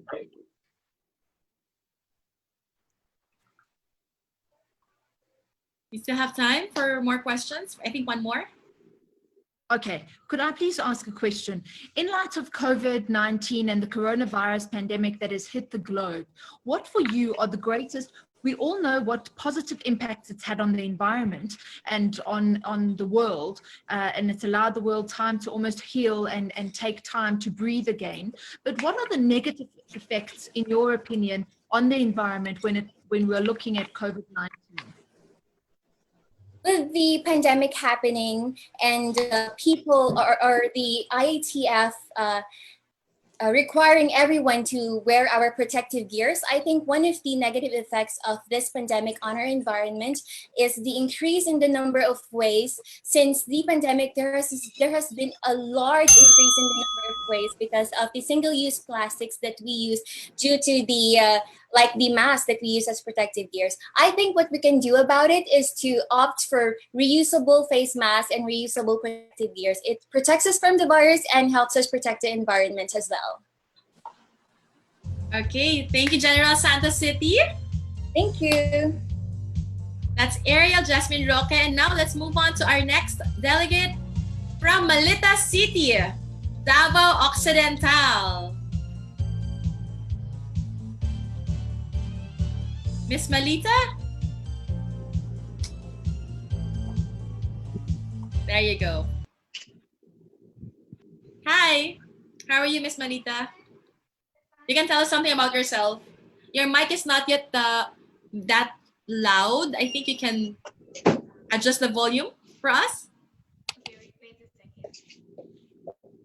That's fine. Can you hear me clearly? It's very, very soft. Turn it up a bit more. How about this one? It's not as loud yet. Yeah.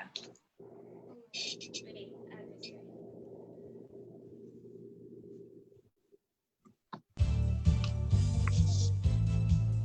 how about this one now? There you go. That's way better. So I should have to remove my headset. I think you need to check this the source of the Zoom, that it has to be coming from that microphone of yours. But yeah, this is fine. You're there, and we can see and hear you now. So tell us something about yourself, Miss Malita.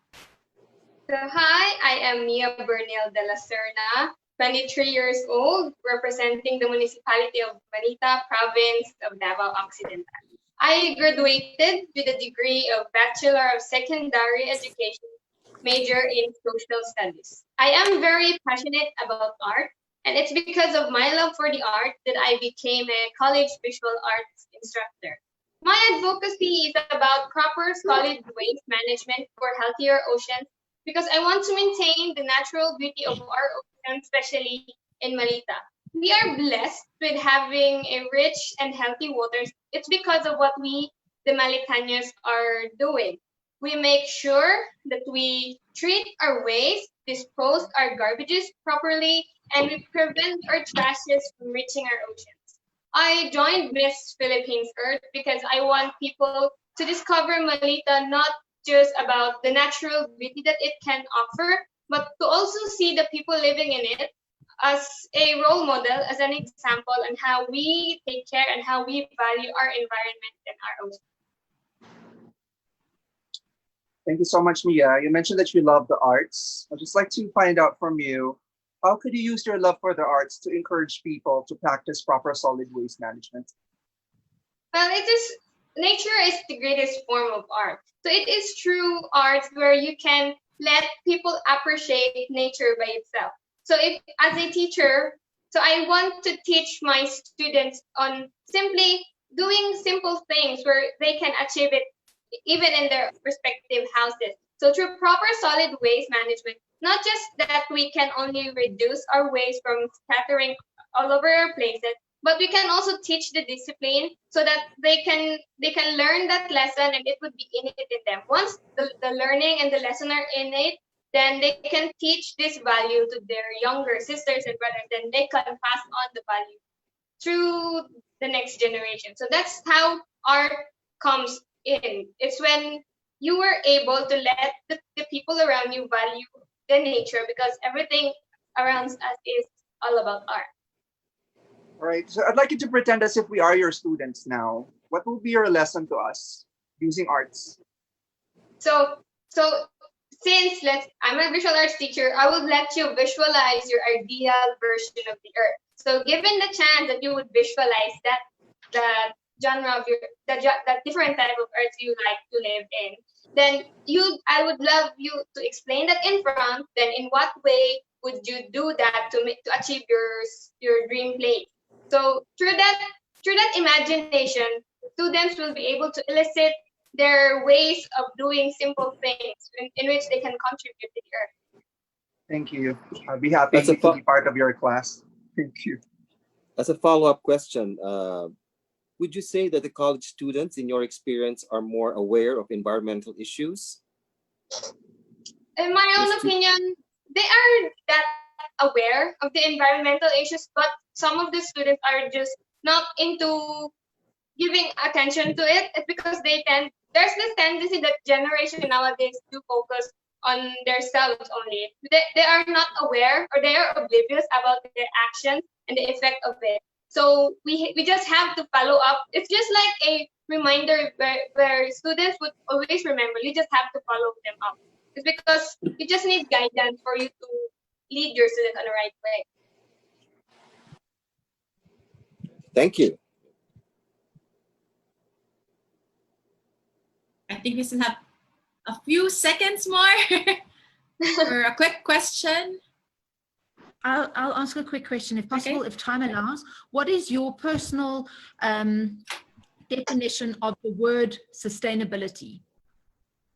Sustainability is when we were able to balance its purpose and to minimize its destruction. It's once you have the sustainability, it's for a you plan for a longer term. So you do not think for what would happen now, but you always think for what would happen in the future. All right. Good answer. And just in time as well. Thank you, Miss Malita Davao Occidental. Thank you, Miss Queen. Okay, and now let's move on to Miss Matty City.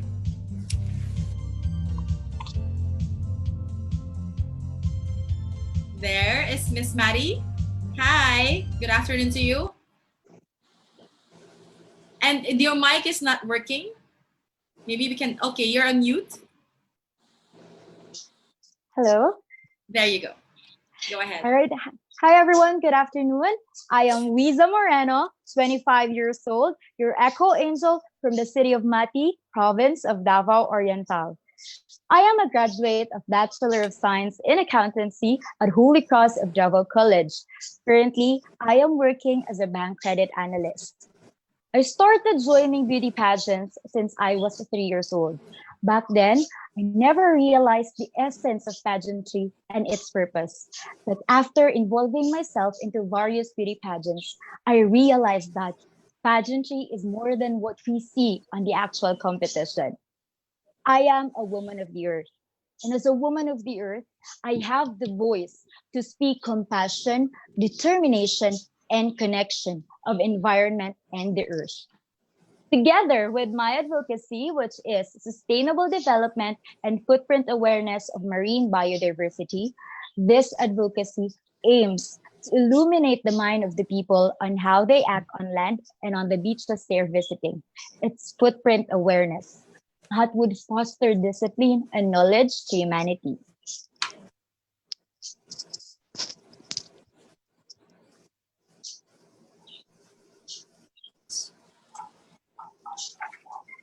Hi, Lisa, I have a question for you. Because of the pandemic, a lot of people don't have jobs now. So if you, let's say, win the title, how would you use your title to help create jobs, specifically green jobs? I know it really breaks my heart that some are jobless because of the pandemic. And right now, what we can do is to encourage them to maximize what they have in their respective homes. You know what I love with Filipinos is that despite of what we go through, they still smile and they still become resilient. And to recover with that, we can have urban gardening. And there are people who are not able to have an urban gardening in their respective homes. If you have this urban gardening wherein you can start to plant in your respective homes, you can sell it to those people who are cannot have their own gardens in their respective homes. At the same time, you're able to earn income and learn how to plant and to be make sure of what you take, the food you intake in your respective homes. Thank you. I've got a question because I love plants and I love fruits and vegetables, but I don't have a green thumb. I'm not good at gardening.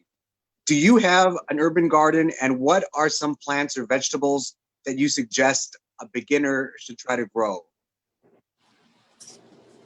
Unfortunately, I'm in Davao City, so I have an urban gardening here in our house in Davao. But you can start with simple vegetables like sitaw or even pechay or even malunggay. Planting those simple plants could really help you to learn on how to start a simple gardening or simple planting. And from then on, if you will start to learn in no time, you can expose yourself into different plants as well. Thank you. I love malunggay in my tinola. Yes, it's very good for tinola. And it's very healthy. Malunggay is very Yes. healthy.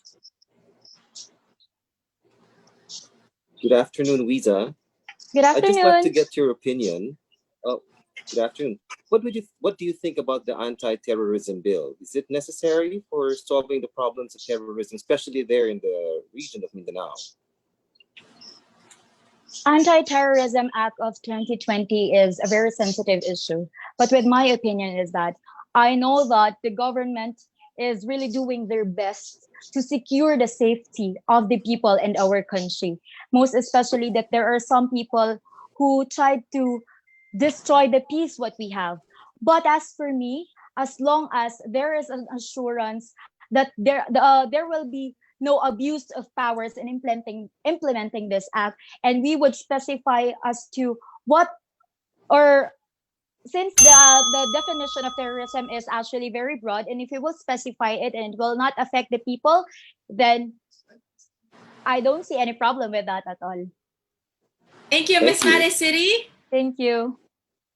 And now let's move on to our next Eco Angel, and that is our Eco Angel coming from Opol Misamis Oriental.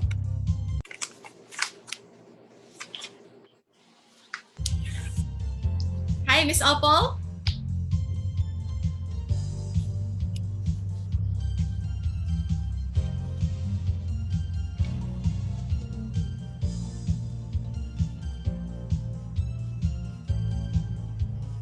So how are you, judges, while we're waiting for Miss Opol?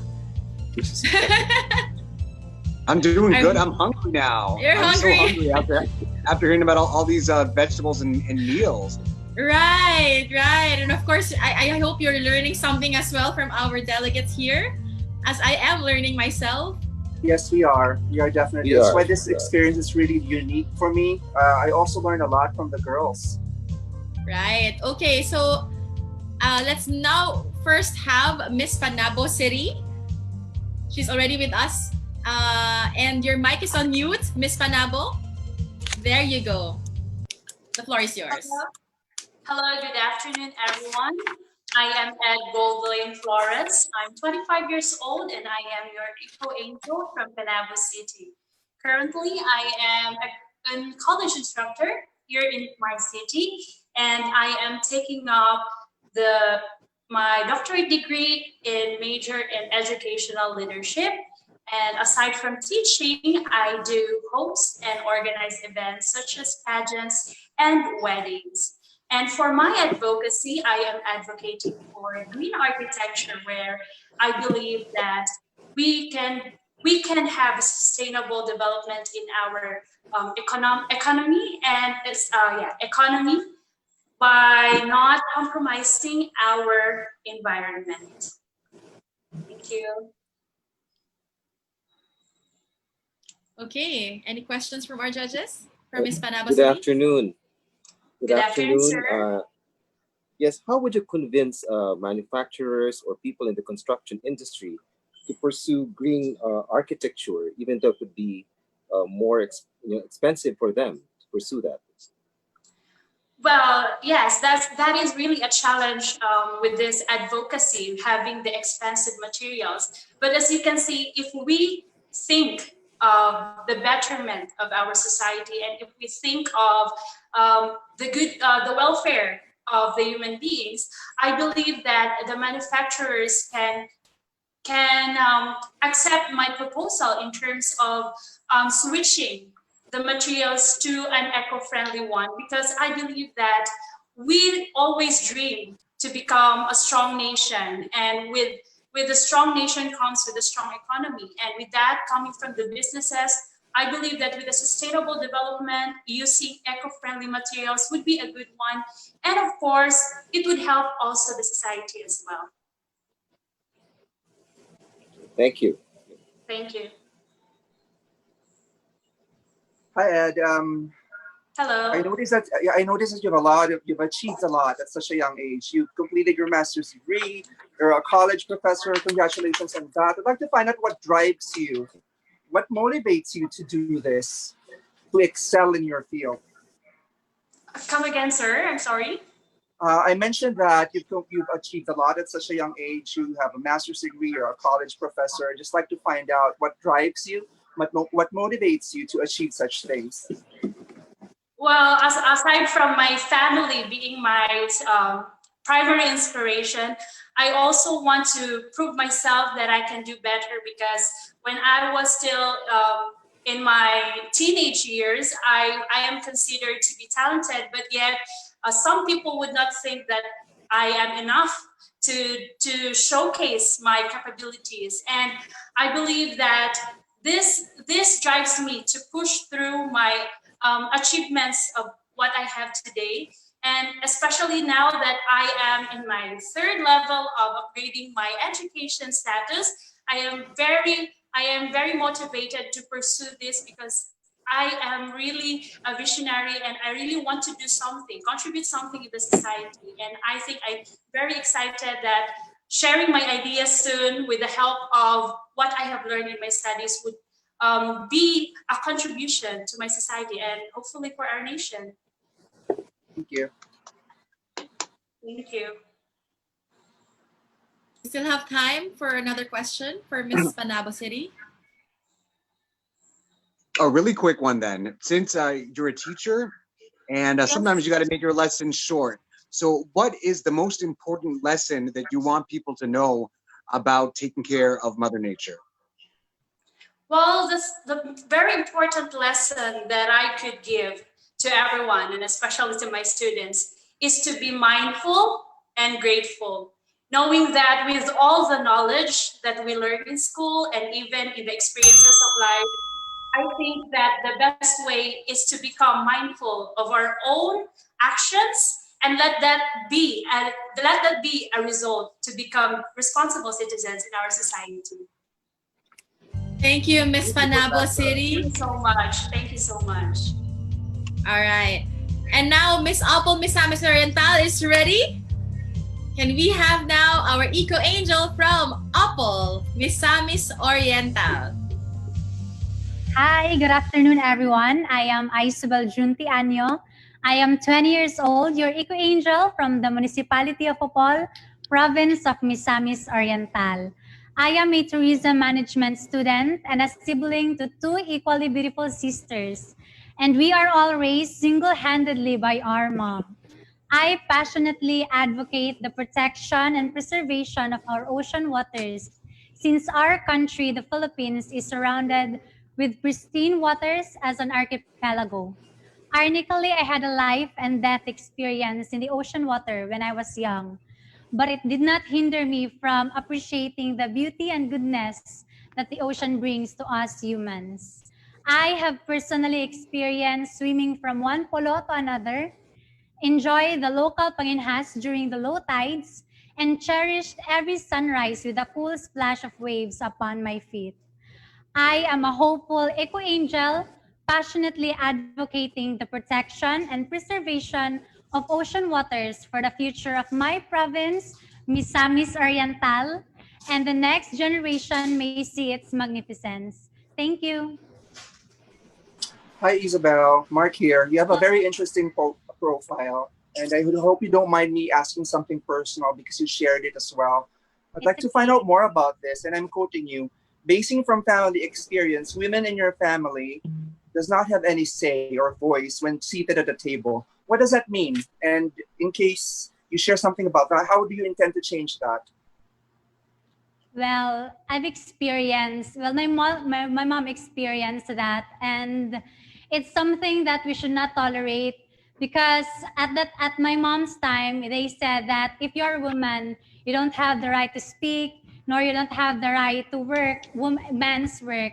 So I am here today to tell the women out there that we all have the right to work, we all have the right to speak, and we are not just women, but we are women who can do men's work and who can speak and who can be a voice to many voiceless women also. Good to hear. Thank you so much for all that. And that was a really powerful response on that question. Mine goes back to the climate. And I want to ask, there's so many climate denialists around the world. And I think that this is something that is not unique just to one country or region. But if you were given the opportunity to carry the title of Miss Philippines Earth, how would you explain climate change in a very basic but scientific manner, enabling you to change and shift the mindset of a climate denialist? I believe that climate change is not something that we must, I believe that climate change is something that we must focus because, you know, as humans, we are making some negative actions that destroy our climate, our environment, I mean, and we should know, we should be responsible and we should be mindful always about the actions that we made. And I believe that if we are responsible and we are mindful, then our earth will be saved as well.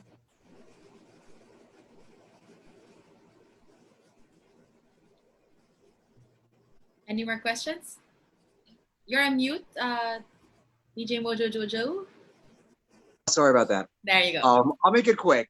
Since you're talking about how you wanted to give voice to those voiceless women out there, if you could give voice to Mother Earth right now, what would she say? It's so sad to know that it saddened me that our Mother Earth right now is healing without us experiencing and using the beauty of it. But I think if I could voice out as a Mother Earth, I would say that it's time for us to be responsible and it's time for us to be mindful of the action that we are doing, because it's a simple action that we think has no effect, but it actually has a big impact on our Mother Earth. Thank you. Thank you. Thank you, Miss Opal, Miss Oriental. Thank you. And now let's have our next Eco Angel from South Cotabato.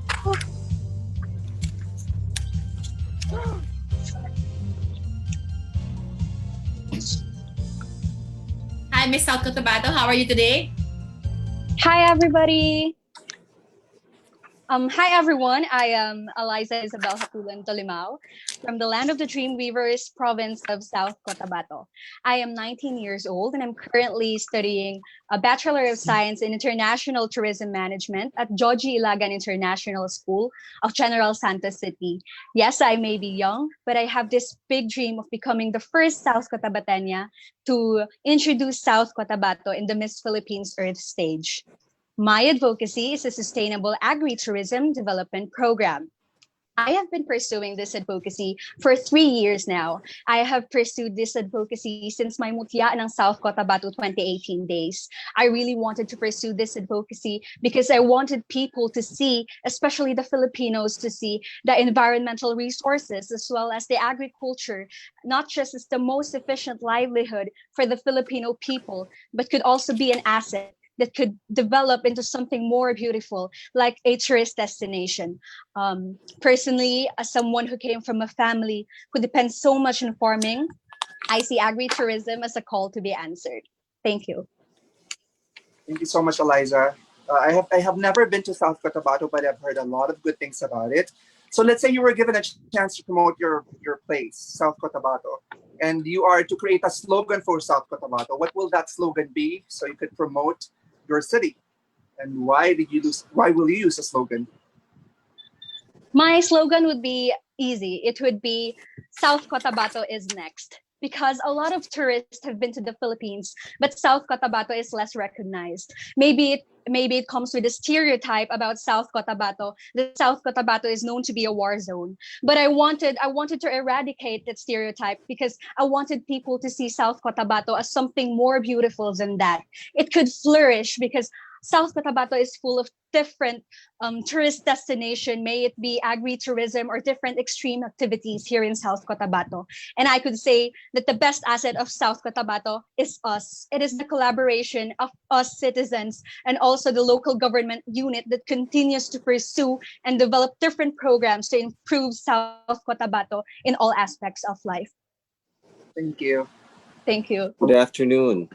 Good afternoon, sir. Good afternoon, Ms. Tolimao. Yes. Would you say that the local government over there in South Cotabato has done enough for interfaith dialogue between the Christian and Muslim communities? And would you say that the cleavage or the conflict over there is actually religious based, or is it political and clan based? Just your opinion. Actually, sir, that idea also came up with that stereotype that there is a border between the Christians and the Muslims here in our area. But actually, the local government unit are doing its best to unite us as one, because I have different proofs that even if we are diversified here in South Cotabato, we are still united. When we are celebrating our Tinalak Festival, which is a celebration of different people, different tribes here in South Cotabato, we are united as one. We competed as one, and we have celebrated our festivals peacefully. And I believe that that is a good example that our local government is doing its very best to produce the best of South Cotabato, to produce the peace in South Cotabato in order for it to become the best version of what the South Cotabato could be. Thank you. Eliza, you know what? You have so much passion, and I love it. My dad was a farmer and is from your area as well, and he's always told me how beautiful it is. But seeing how passionate you are explaining it, I can tell that it is a beautiful place. But I want to know exactly, can you explain what agritourism is? For people that are not familiar with this term? Yes, sir. Actually, agritourism means agricultural tourism. And I personally chose this advocacy because aside from what I've said, I wanted people to see agriculture not just as the most efficient livelihood for the Filipinos, but also I wanted to develop it to help our local farmers. Because as what I've said also, I came from a family that depends so much on farming, and I see agritourism as a call to be answered. If I could see a collaboration between the different sectors of the government, such as Department of Tourism, Department of Agriculture, and Department of Environment and Natural Resources, I think that it could accomplish something beautiful. It could flourish into something more beautiful. Thank you. Thank you. You'll have to show me around if I come and visit over there, okay? Sure, sir. Just give me a ring. I love it. Okay. Thank you, Miss South Cotabato. And now let's have our Eco Angel. Our Eco Angel from from Tacorong City.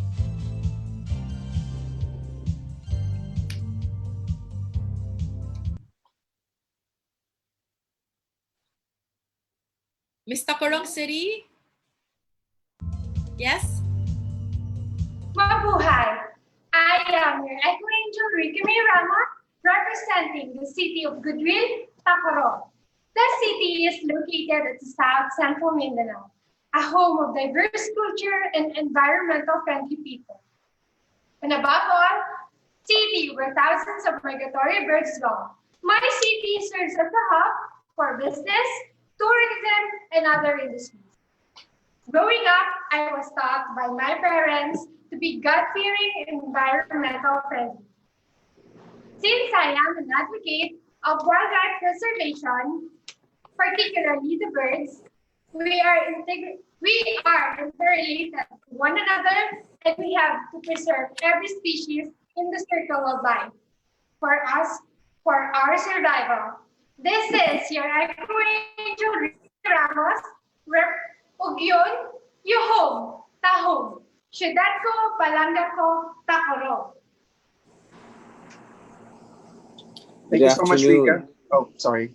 Please continue. Okay. Thank you. Would you say, Rika, that we're doing enough to protect wildlife in this country, in the Philippines?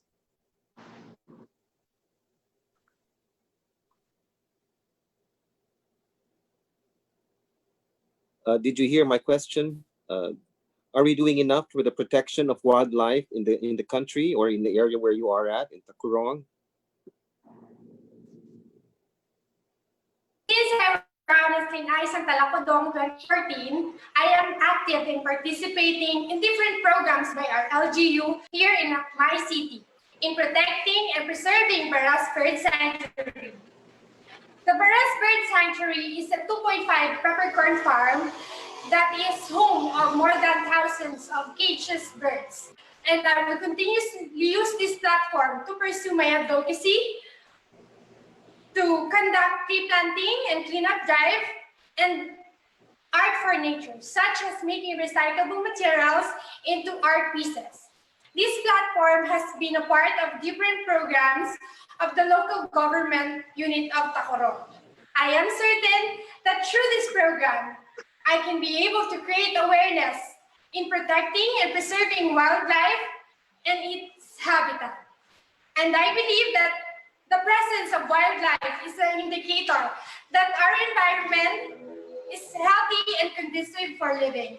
So let us unite in protecting and help conserve our environment and wildlife in order for us to promote ecological balance and biological diversity. Thank you. Thank you.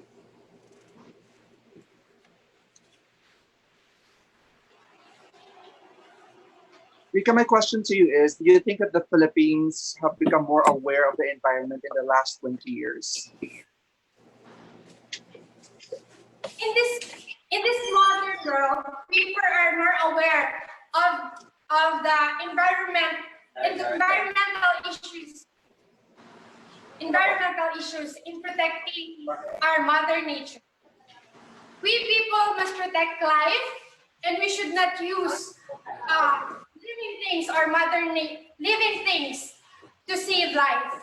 We should find alternative medicines such as plants in our surroundings, and people must be educated and learn that we have laws such as the RA 6147, a Republic Act that is provides the conservation and protection of wildlife and their habitat.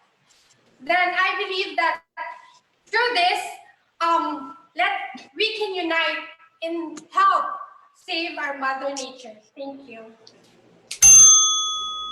Wow, very good timing, Miss Tacurong City. Thank you, Mr. Corong. And now let's have our Eco Angel from Talacogon, Agusan del Sur.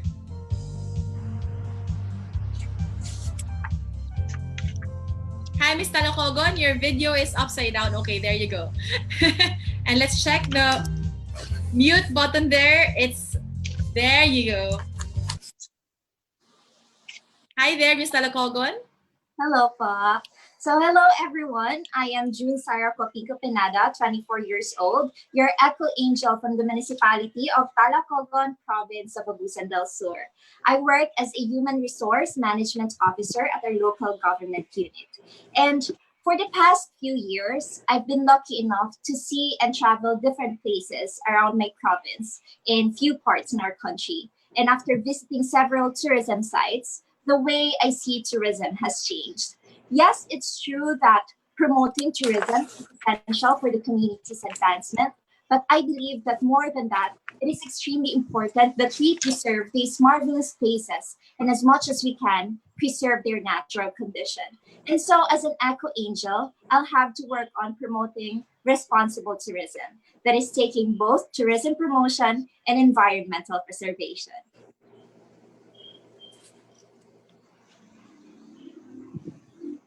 Good afternoon. Good afternoon, sir. June, yes. Would you say that as a society, the young Filipinos, millennials today, are more individualistic than family-oriented, like in the previous generations, like mine, for instance? Would you say that the people born, the millennials, are more individualistic? Pardon, sir?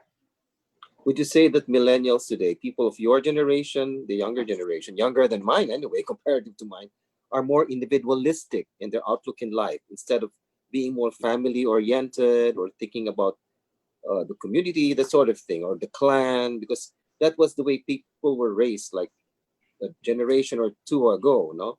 But I think millennials, I'm asking your opinion. Do you think millennials today are individualistic? I believe that we Filipinos are individualistic and we are purpose-driven, but we are also family-oriented. That's a Filipino culture, and through this, we are able to express ourselves while asking for permission or asking for the opinions of our family, because that's what we are. We love our family and we value their opinions as much as we can, as much as we value ourselves. So it's not a very, shall we say, it's not a very independent, a virulent type, that sort of thing, if I may put it that way, of individualism that we have here. It's a balance, right? That's what you're saying. Yes, sir. Like, for example, I would incorporate it to our environment. We are each living thing is individual. We are all different, but together we are more stronger. So that, I think that's where we Filipinos come from. We value our self opinion, but we also value the opinions of our family, because we know that together we are stronger, and that's what makes Filipino the best peoples, one of the best peoples in the world. Thank you. We have more time for another question.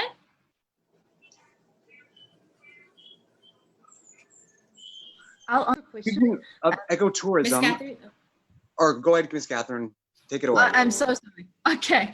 Can I please ask, my question to you would be, given the opportunity to sit at a table with a very influential leader from somewhere in the world who is a blatant climate denier, what would you say sitting at that very dinner table with him to convince him that climate change does in fact exist and that they need to change their thinking, behavior and policy to be one where they're able to contribute to a global policy in order to tackle the challenge of climate change? Yeah, so this pandemic is making the earth rest while waking the world up. And I believe that COVID-19 is showing us what the earth will be if we don't respect its laws. And so as an eco-angel and an advocate of responsible tourism, I can still be relevant during this pandemic by influencing people through the fundamental values of responsible tourism. That first, that our sense of responsibility in maintaining the orderliness in our home must be the same responsibility that we must observe towards the environment. And second, that responsible tourism is not only limited in visiting other places, but it is also about maintaining and discovering our homes and making it a best place for resort. So therefore, if this pandemic, Mr. Corong, yes, you can wrap it up. You can wrap it up. Your time is up, but you can wrap it up a bit. Yeah. Okay. Therefore, if this pandemic is a chance for us to realize the real worth or the real value of the earth, might as well we develop our sense of responsibility in the way that we relate it to people, culture, and nature. Thank you, Mr. Lacogon. All right. Exciting minutes for our ladies. Woo! Let's take a quick few seconds break for our judges, while waiting for our next delegate here. And I know it's been a few minutes, an hour long already with this interview, but I hope everybody's having fun watching us live, from their own homes, from their own cities or countries. It's an exciting time for our delegates from Miss Philippines Earth because it's another prejudging round. It's a final prejudging round of these ladies. And we will now determine from these rounds who will be our top 10 for our competition.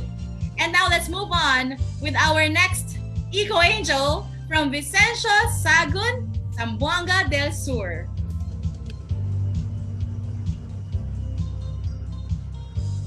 Your mic is on mute, Miss Vicencio. We cannot hear you yet. But we can see you, definitely. We can see your beauty. Okay, there you go. Who will be our top 10 for our competition? And now let's move on with our next Eco Angel from Vicencio. Miss Vicencio, I think you have allowed the speaker with the live feed so we can hear as your background, it's gonna be harder for you to listen to us later on. So I think you can fix your sound system there from your side. Okay, ma'am. Okay, there you go. That's way better. Thank you. Mojo Jojo, I can actually relate to your job right now when you're in the radio station, right? when you hear that the speaker is on from the other side. Okay, so for the next ladies, I hope you get it fixed. The feedback is not going to be helpful for you to be listening later on with the questions. So please make sure that your speakers are off and only your speakers from your camera or your phone cameras or your laptop is on while you're doing your interview. All right. Thank you. And now, Miss Vicencio, Sagun, Zamboanga del Sur, take it away.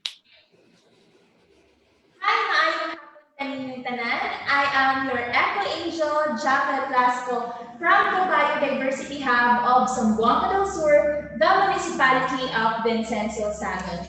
I am 25 years old and I have 2 siblings. If I have to describe myself in a bullet, I am shy but loves challenges in life. I grew up in a small town where almost everybody are our relatives. Almost all the elders are my grandparents, aunts, and uncles. And they always reminded us that relatives are valued more than gold and silver, and they are there to protect us. So young generations like me, like us, are always reminded that the Filipino values is of utmost importance. Being respectful, timid, reserved is characteristics of a Filipina.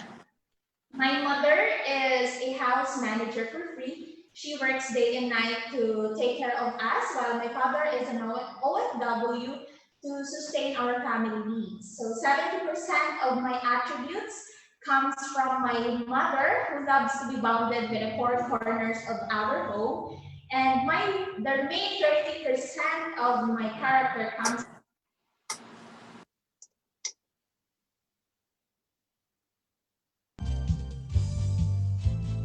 Okay, we're having some technical difficulties with the internet connection of our delegate. Okay, there you go. Hotel and restaurant management, and family is a contributing factor that I took up hotel and restaurant management because my aunt told me that it offers windows of opportunities.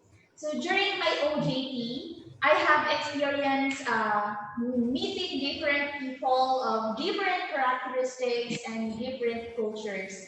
And during these times, I help those guests that cannot express themselves, especially the reasons for communication barriers. So on that OJT, I can totally say that I have conquered my shyness and confidence, and I just let out who I am and what I will be doing. And my advocacy is focusing on environmental education and to educate and conquer the heart of children and loving the environment. Thank you. All right, questions from our judges, please. Good afternoon, Japheth. Good afternoon, sir. I've never been to Zamboanga del Sur. What are the places to see there? Is Dakar? Well, Dakar is not Zamboanga del Sur, is it? It's not, no? Yes, sir. Yes, it's the It is. Zamboanga, sir. Okay. Yes. So, all right. So outside of Dakar, but I've not been there either. So, what are the places to see, the tourist sites in the area? Our province, the province of Zamboanga del Sur, is rich in culture, specifically in our municipality. The municipality that I am representing, the municipality of Vincennes Sagon, we are a municipality that is composed of coastal areas. So most of our tourist destinations and scenarios are focusing on islands and beaches. So I can give you two examples like Treated Island. It is a diving site, island, and you can see underwater different colors and different kind of species and corals and fishes. And also, it is the home of the turtles. And the second one would be the Layangan Cove. We call it the deep sea garden also because on the cove there is a beautiful scenes of different corals, different fishes, different kinds of marine resources. So that is some of the examples that I can offer you to come visit our beautiful province, specifically in our municipality.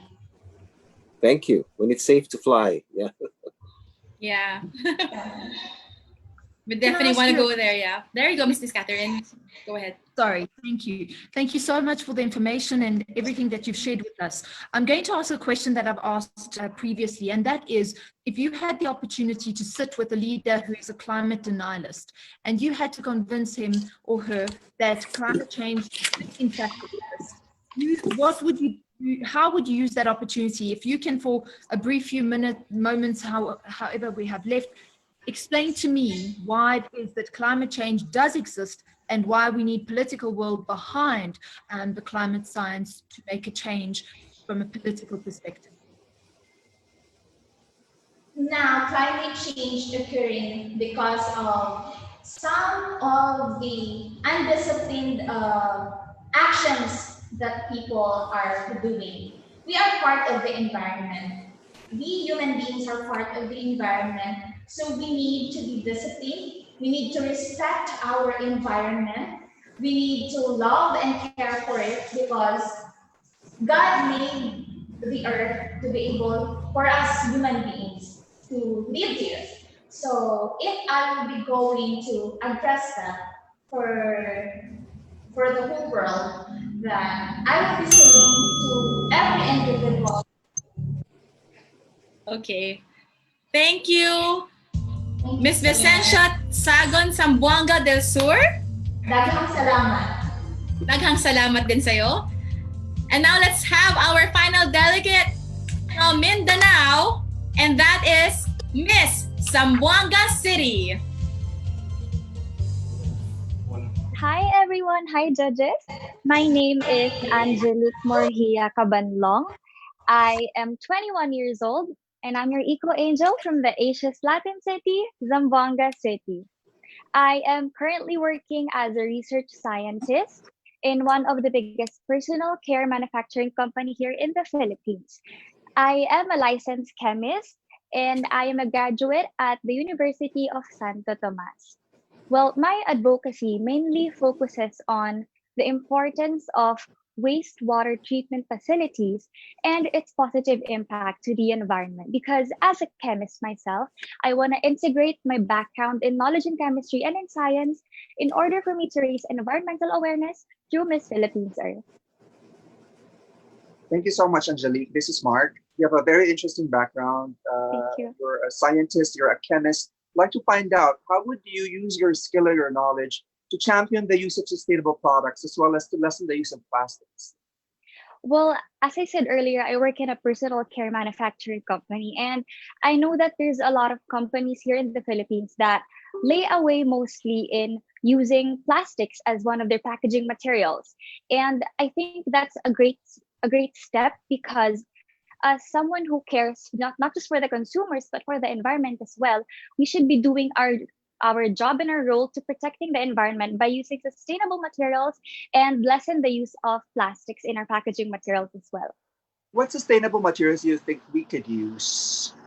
Well, I think there's a lot of sustainable materials that we can use when it comes to packaging materials. Philippines is home to so many natural resources, and lots of materials that we can use would be basically, of course, on the effectivity of it when it comes to the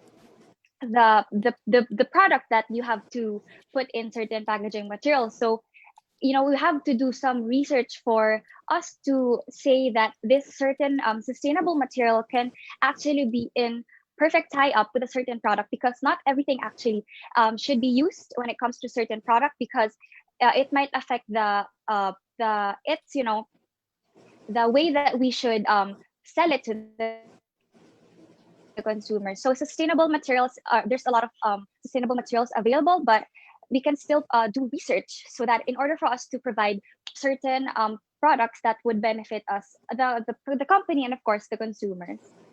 Good afternoon, Angelique. Oh, sorry. Sorry, just the final one. What you're saying is research is really important. Yes, but there of are course. lawmakers who do not believe in the importance of research. Mhm. How would you convince those lawmakers that research is important for us to come up with sustainable products? Well, I think one thing that I could set an example is this pandemic. What can solve this pandemic is through research, because how can we find cure and vaccine? Of course, it's through research. So just setting that as an example, the lawmakers should have an open mind, and their eyes should be open by now that research is an important way in order for us to really provide what the people need in this world. Good afternoon, Angelique. Good afternoon, sir. I just want to get your opinion. Do you think that we have enough incentives in this country for young scientists like yourself to flourish? Well, to be honest, the focus on scientific research is not that focused here in the Philippines. That is why a lot of young scientists go abroad. They don't stay here in the Philippines because they don't think that they can flourish here. But we should change that mindset. We should calibrate our minds, because change should not be drastic. It's a gradual and consistent correction of our habits. So in order for us to flourish, I think the government should really make sure that the research and development here in the Philippines is well focused on and well budgeted on. Thank you. Okay. Thank you, Miss Zamboanga City. And that's the last Eco Angel from our Mindanao ladies. And now let's move on to our first lady from NCR. And that is none other than Miss Mandaluyong City. Hi, Miss Mandaluyong. Hello, good afternoon, everybody. My name is Liliana, and I am proudly representing Mandaluyong City. Driven would be the best word to describe me, because I was never afraid to take risks when finding my place in a community. I think this stems from living a good amount of my years in Canada, but always being raised in a very Filipino household. My inquisitiveness has led me to my profession as a radio DJ, sports reporter, and journalist. My advocacy is natural disaster risk education, and if you allow me, I would love to share a video with you in line with the recent projects that I've done with my advocacy. So previously, I was able to partner up with the Department of Education, Mandaluyong Division, to talk about my natural disaster know-hows to various public schools around my city. During the COVID-19 pandemic, I partnered up with nonprofit organization Protect the Frontline to deliver meals to our medical frontliners at the National Center for Mental Health, Mandaluyong Medical Center, and the National Kidney and Transplant Institute. And just recently, I also worked with youth-led organization Pantawid COVID Project to distribute relief goods to the fire victims of the Barangay Addition Hills fires that happened a couple of weeks ago. My aim is to motivate my peers to have the same drive when it comes to making a difference. Judges? Thank you. Thank you so much, Gianna, for showing to us your achievements and your highlights. I'd like to check and I'd like to find out though, 20 years from today, what important lesson from this situation or the pandemic will you share to the youth?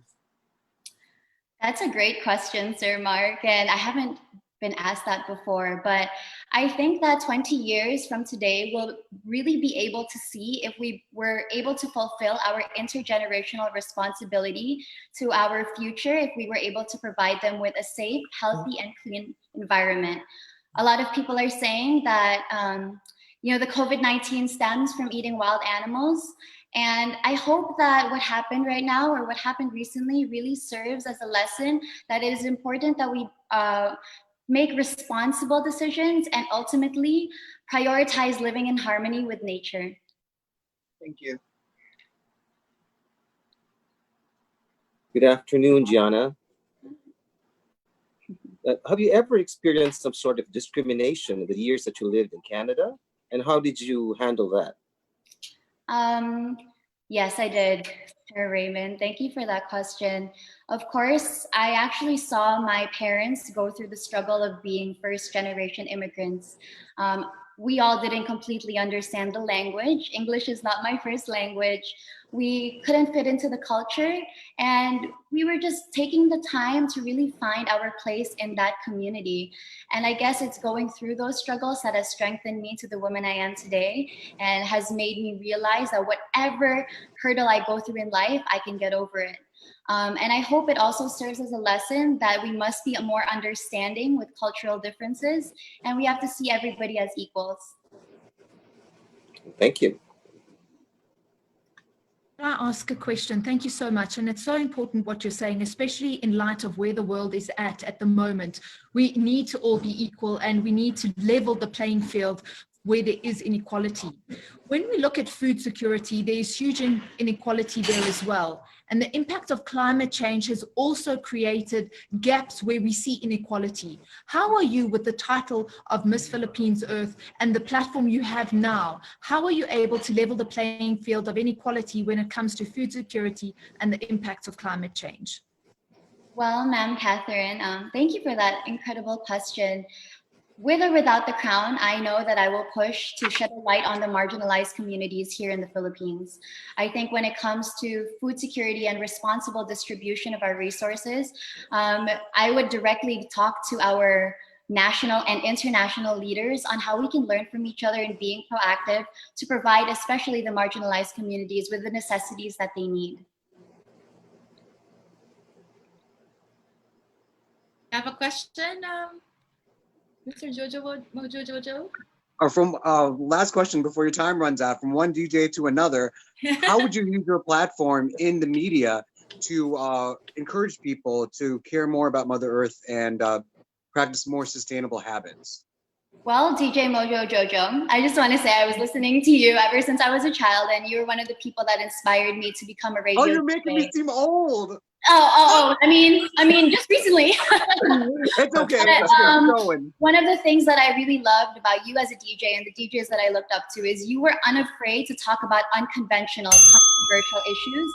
And I think that's how I would use my platform as well, to send out that message that these are the conversations we need to generate during this time. Thank you. Thank you, Ms. Madaluyong. I'm a fan as well. I will say that.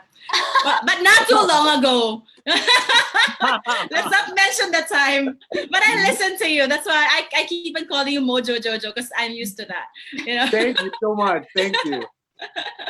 All right. Thank you, Ms. Mandaluyong City. And now let's move on to our next Eco Angel from NCR, and that is from the city of Manila. Hi, Miss Manila. Hi, judges. Hi, Miss Jean. I am Justine Ortega, and I'm your Eco Angel from the city of Manila. I was raised here in the city of Manila for 26 years by my three mothers, and I graduated with a degree in BSBA, major in Marketing Management, from San Beda University, thankfully with the help of an academic scholarship. And I was also awarded as one of the awardee before for the Top Young Marketing Leaders back in 2013. So I'm a marketer by profession, and I've been in tech for most of my career. That's why my environmental advocacy is renewable energy. because I believe with the rate that climate change is going right now, or the climate crisis is going right now, this would have the biggest impact in fighting the climate crisis. And given the nature of the Philippines, given that it's an archipelago, we're separated into different islands, and it's very important to achieve energy independence, especially now that we're fighting for economic recovery in this pandemic. Hello, Justine. Marky here. Hi, good I afternoon.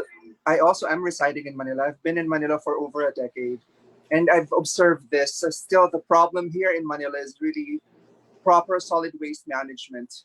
And despite the numerous campaigns done by the government, but done by the local government, it's still an issue for us here in Manila. So why do you think do a lot of Filipinos or Manileños still seem to ignore all the possible negative effects of pollution and improper waste management?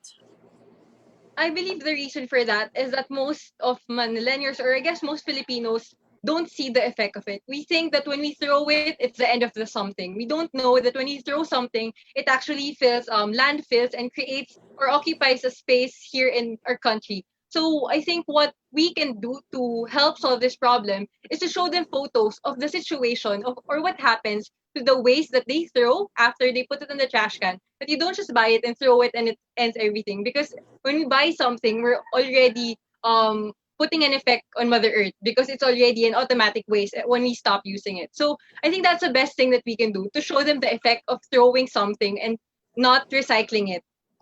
I agree with you. Thank you. Good afternoon. Good afternoon. Justine. Yeah, do you think we can do more to preserve the historical sites we have in the city of Manila? I believe yes. Actually, I'm grateful for Mayor Isko because he declared our Araceres Forest Park, which is the last lung of Manila, as a permanent forest, and he's planning to develop it, especially right after this pandemic. And aside from this, I believe we can also continue to develop historic sites such as the Intramuros, given that the place is very beautiful, is aesthetically beautiful and historically rich. It's something that tourists can enjoy, especially in the future. And if we don't enjoy our history right now, we won't have stories to tell for future generations. That's why I believe it's very, very important to develop and preserve these historic monuments. Thank you. Thank you. It says here that your advocacy is clean and renewable energy, right? So if you could invest in one kind of renewable energy in your city, what would it be and why? If I could invest in one source of renewable energy, it would definitely be solar energy. Actually, I'm very it is many solar panel. I'm very particular with solar energy because we're very abundant with sunlight here in the Philippines. And compared to coal-based technology, this is technology-based. So we're not depending on fossil fuel, and we're not harming the environment when we're harvesting the right energy. So if there was one renewable energy type that I would promote, it would really be solar energy. Good That's answer. interesting. Good answer. It's abundant. Yeah.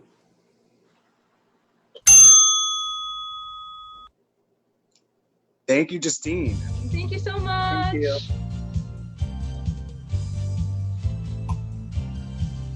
All right, so thank you, Miss City of Manila. And now let's have Miss Parañaque City.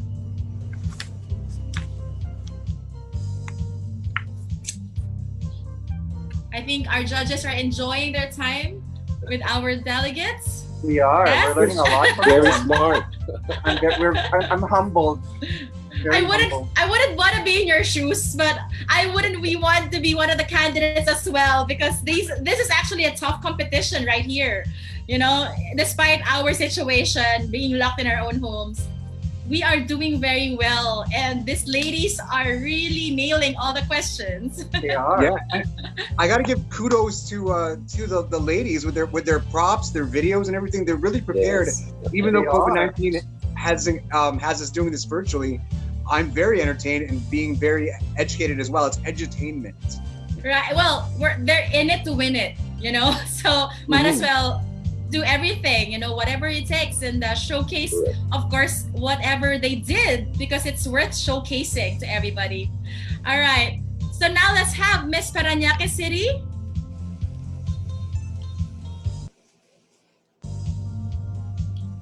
The floor is yours.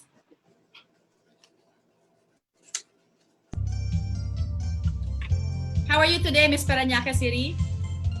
Hello, I'm Alexandra Flores Cubadilla. I'm doing good. Okay, great. So, Continue. hello. Hello, everyone. I'm Alexandra Flores Cubadilla, and I'm your Eco Angel from Parañaque City. I am 22 years old, and I'm currently studying BS Entrepreneurship at Southville International School and Colleges. Growing up, I was raised by my grandma when my mom had to leave to provide for us. So I was raised by both queens. My mom raised us single-handedly. And I am the youngest, and I've grown to realize to stand on my own and to gain independence and realize that things happen and things happen for a reason. And I've always believed that if you want to do something well, you do it yourself. And this has been one of my core to do the things that I love. And in garnering the strength to foster what I truly believe in. And as a child, I've always wondered about why people speak about recycling. And it was only up until high school when I was in our province that I realized its importance. How my grandma would do her compost feeds at our province and how the how waste are discarded here in Manila. I've seen the difference of the rural life and the urban life. And this has definitely fired a passion to me to pursue my advocacy, which is upcycling and recycling aspects of waste management. And it's the little ways of disposing that creates a big difference. That's all. Thank you. Thank you so much, Alexandra. I know that your advocacy is upcycling and recycling. A lot of people are knowledgeable about recycling, but what's the difference between upcycling versus recycling? Or is it connected? And how does it positively impact our environment? Yes. So upcycling, when we talk about upcycling, it's from recycling means that you're turning something a trash, turning it into something valuable, making it something that is useful again. While upcycling is almost the same, but in a way that upcycling is when you reuse your item, repurposing it into something that you can use again. So that's the difference between recycling and upcycling. And it's very important right now in our society, especially now that we have a lot of waste, especially that there are a lot of ways that the pandemic has given us, like the PPEs, the face mask that is now added to our waste. It's important to segregate this waste in a proper way. Thank you. If I could ask you a question, you mentioned how you were brought up by both your grandmother, your mother had to look after, being able to look after all of you. I want to ask, what is your opinion? The population specifically of the Philippines is a huge, huge problem and a huge challenge. Would you favor a law that would restrict a family to a maximum of 2 or 3 children? And if so, why? And if not, why? Well, I think that it actually depends on the parents of what they want to do. But I think that one of the problems with the Philippines right now is overpopulation. And because of our overpopulation, there is overconsumption.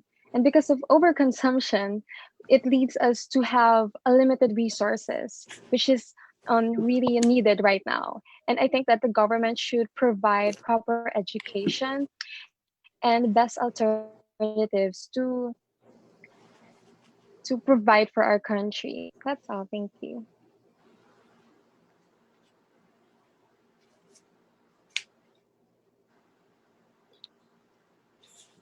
Any more questions? While I still have time. You said that you lived in the province before, and of course now you're in Parañaque in the city. So, what are the benefits of living in the province as opposed to the city? Living in the province, well, living in the province, we will have to experience a lot of fresh air. We have air quality that is really improved than the city of Manila.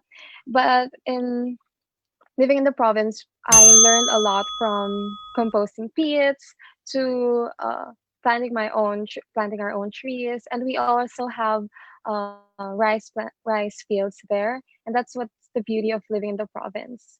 Okay. That's it. All right, Miss Parañaque City, thank you so much. Thank you. Thank you. And now it's time for our Eco Angel from Pasig City. Miss Pasig? Hello, good afternoon, everybody. My name Hello. is hello. My name is Iris Mabanta, and I am your Eco Angel from Pasig City. I am actually a licensed chemist. I graduated BS Chemistry in the University of Santo Tomas and worked as a researcher in the University of the Philippines, Diliman. So my environmental advocacy is addressing environmental issues through science and research. As a researcher myself, I saw firsthand the potential that scientific studies have in getting to know our environment more. And to know more about our environment means we are able to learn to protect and preserve our environment. So science and nature are fundamentally connected. By imploring science, we are using a solution-based strategy to addressing the root causes of environmental issues. And by supporting the best and brilliant minds of our country, we are supporting more science into addressing environmental issues. As we can see today, that during times of crisis, we turn to scientists, experts, and researchers to give us the answers that we need for a time like this. So I believe that the future and the future of our environment is in the hands of science and research. Good afternoon. Good afternoon. Iris Marie, yes. Would you say that perhaps in this generation, science could one way or the other help solve the problem of the scourge of ignorant racism that's endemic in certain societies in the world today? I do believe that science can help address this issue because science is fact-based, it is research-based, it's not just hearsay. So when you use science to address issues such as racism, then you are imploring others to go behind the facts rather than hearsay and rather than what you are sort of learned at a young age to think. But science, like I said, it's fact-based, so you are going behind the facts, and that is the wonderful thing about science. Thank you.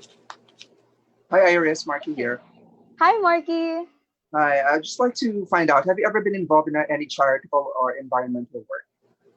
Sorry? Have you ever been involved in any charitable or environmental work? I'm actually part of a nonprofit organization called 0 Hour Philippines. So we are a climate justice movement that is behind science in terms of addressing the climate movement. So for those that we are trying to educate people more on the climate movement and the fact that climate change does exist. Mm-hmm. All right. And what is the best or worst part of your experience in joining the advocacy? I think the best part about it is that I can, as a researcher myself, I can share my knowledge and skills to people that aren't that educated on the sciences behind the environmental issues that we have. And I think the worst part of it is, I guess, when people still don't believe that climate change is real. Because however, I do understand where they're coming from, because there is a natural phenomenon of climate change here in our world, because there was the ice age rather. But what's happening now is that we are producing way too much heat due to human activity, that the Earth is not able to handle it anymore, and that is why climate change is a real situation. How will you convince a layperson or a common Filipino that science is important in solving a lot of our environmental concerns? So like I said in my advocacy, science, from the Latin word to know, when we know about issues, then we know how to address them, and we need the research and the facts to be able to get to the root causes of these environmental issues. So to a layperson, I would say, we don't necessarily have to be a scientist, but you need to know the facts behind everything, and that is through science and research. You do science and research every day, and we can do that in addressing environmental issues as well. Thank you. Thank you. Thank you. Thank you.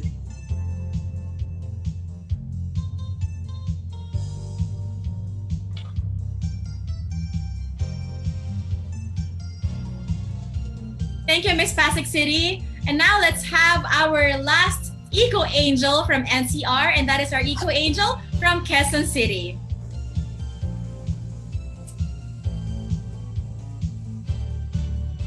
Good afternoon, everyone. Good afternoon, everyone. So I would like to introduce myself in 1 minute. I failed my first take in the civil engineering board examination, but became a licensed civil engineer because of inspiration. Got hired at the Department of Public Works and Highways just a few days after my oath-taking ceremony. Then remembered my father's words from a distant memory that God will always provide you challenges you can overcome, and He will lead you right where you belong. He also mentioned that for you to be happy, always work with humility and integrity. With that, I strengthened my cause as a woman engineer by becoming a gender and development advocate and integrated it with my career.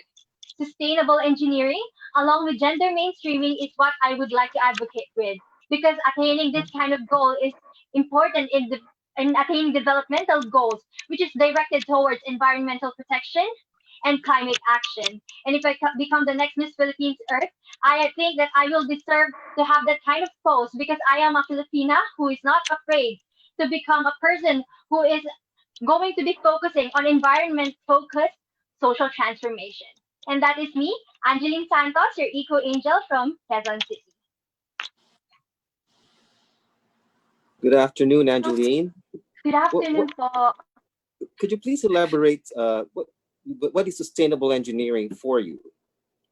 Yes, sustainable engineering is the process of designing and operating a system in such a way that you are going to use natural resources without depleting it, or in a sustainable way. And that is sustainable engineering. Okay, thank you. Angeline, you finished an engineering degree. That's a male-dominated course. I'd just like to find out if you ever experienced any gender discrimination while you were studying, and how did you navigate through that if you experienced one?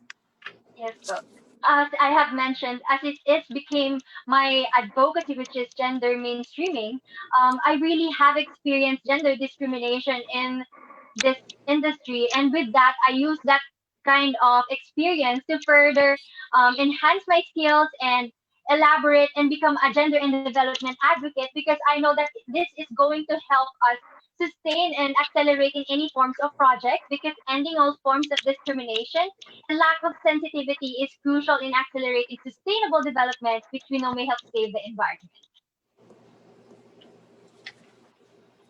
Thank you. Good afternoon. If I could ask you, being within the space that you're in, you will also understand that population growth and the impacts of population is huge on, climate change impacted population impacts the climate extensively.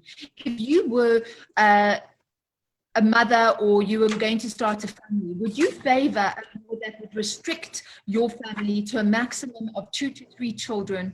And if so, why? And if not, why? Population is not dependent on the people's decision to have their children. And I guess that population growth is not the main problem that we need to understand first, because what we need to first seek help out is the environmental action that we need to impose to have sustainable resources, like for the food. And with that, we can end poverty, and the lack of resources for the people due to overpopulation will be addressed as well.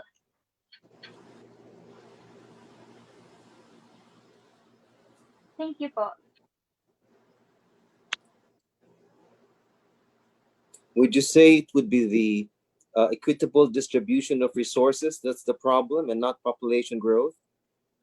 Yes, it is the equitable the distribution of resources that is what we need to address first, Because if we know how to do things or execute projects sustainably, then our lack of resources will be more addressed, and people should also be educated more about the environmental problems that we are experiencing, so that the people will also have their own share of contribution for the environment. Thank you. Thank you. Thank you, Miss Quezon City. And that's our last Eco Angel from NCR. And now let's move on to our Eco Angels from the Filipino communities abroad, starting off with our Eco Angel from Dubai, UAE. Miss Dubai, can you turn your camera on the other landscape position, please? Yes, sideways. Sideways. There. There you go. There you go. You're more beautiful in that angle. Thank you. Okay, the floor is yours. Good afternoon, everyone. My name is Liliana. I'm your Eco Angel representing the Filipino community of Dubai, United Arab Emirates. I'm a proud overseas Filipino worker with a strong passion for global environment and climate change. I am born and raised in Rojas, Isabela, where I spent my childhood days. My humble beginnings have profoundly taught me the value of respect, kindness, and most importantly, faith in God. My parents instilled in me the critical value and ability of education to transform lives, societies, and nations. I have both worked and lived in the US and in the UAE, where I work in a military defense company as an executive administrator. Through these experiences, I've learned to globalize my advocacy for global environment and climate change. I joined Miss Philippines Earth because I believe that it will give me an international platform to voice my advocacy. I advocate for the need to integrate environmental education across all school curriculum, emphasizing climate change education, most importantly, the younger generation. Thank you.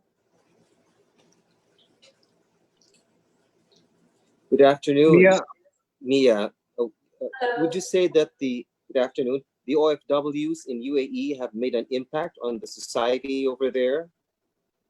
Of course they did. I can't imagine, and I'm so happy and honored to represent the Filipinos community here with different walks in life. Because I believe that being an OFW is both a challenging and fulfilling job, because we would be able to provide a better life for our family back home in the Philippines. And I can say this is pure love and responsibility that I can also relate with that environment. And I hope one day people will realize that OFWs are modern day heroes.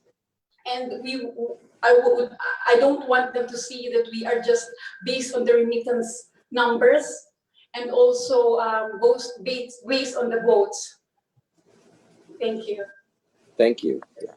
Mia, I got a two-part question for you. Working overseas, have you experienced any discrimination? I did. I can relate when I work in the US. It's really a good experience for me to have this opportunity in the US, whereby I can see the discrimination is everywhere, and I can say that it should be equal, because in the end of the day we are all human. We deserve to be respected, and there should be an equality with regardless of race, nationality, and wealth. Okay, well, my second part of the question is, this is the month of June, and all around the world, June is known as Pride Month, where we celebrate pride in being LGBT, lesbian, gay, bisexual, transgender, QIA, the list goes on and on. So what is your stance on Pride Month and LGBT people or gays being discriminated against around the world?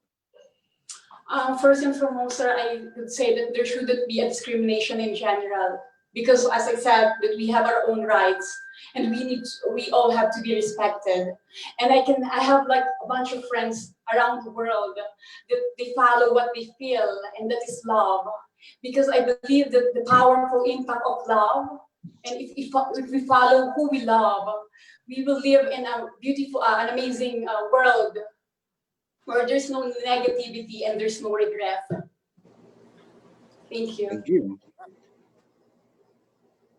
Can I ask you, I don't know how long we might have left, but if I get this question out, just to quickly check in with you, living in Dubai and being connected to a large Filipino community that is based in Dubai, are there community gatherings, forums, etc., you could use to advocate for one specific environmental issue that you're passionate about? And you've mentioned a lot of different things during the conversation, but if there was one specific one that you could use this forum of Filipinos abroad to really get them to start doing things, what would it be? I think as representing the Filipino community of Dubai, I want to be the voice by leading example. As I mentioned, I have this advocacy, which is I want to integrate environmental education across all school curriculum, emphasizing climate change education. I believe that education has always been a vital tool for us to be a better person and for us to understand more about environment. And I can also add that that climate change is real. In 2018, 60 million people are suffering with climate change. So we need to act now. And also, there's You can wrap it up, Miss Dubai. Go ahead, wrap it up.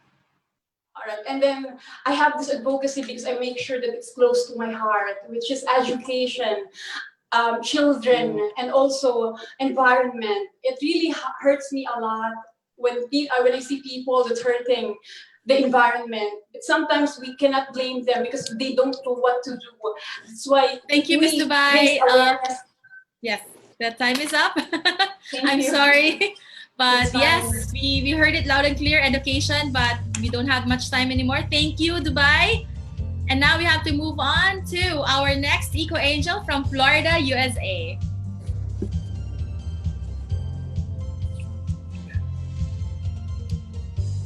Miss Florida, you can turn it again sideways so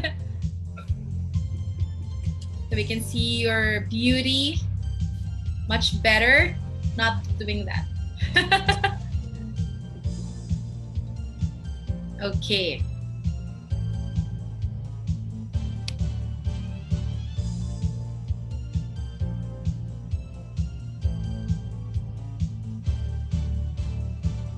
That's better, but I think you're still on mute. This is actually our second to the last lady or Eco Angel for our competition. And so we are excited actually to know our next Miss Philippines Earth. Of course, we will compete for our Miss Earth in the international competition. But of course, before we get our final winners, we have to do our prejudging, and this is the last round of prejudging for our ladies. We had previously the beauty of face, and then the beauty of body of or figure, and then this is the last round, which is the intelligence and environmental awareness pre-pageant activity or section or session. So basically, we have our ladies sharing with us their advocacies. We are learning from their answers. Our second to the last Eco Angel, and that is Miss Florida, USA. How are you today, Miss Florida? I'm good. Good morning you. there.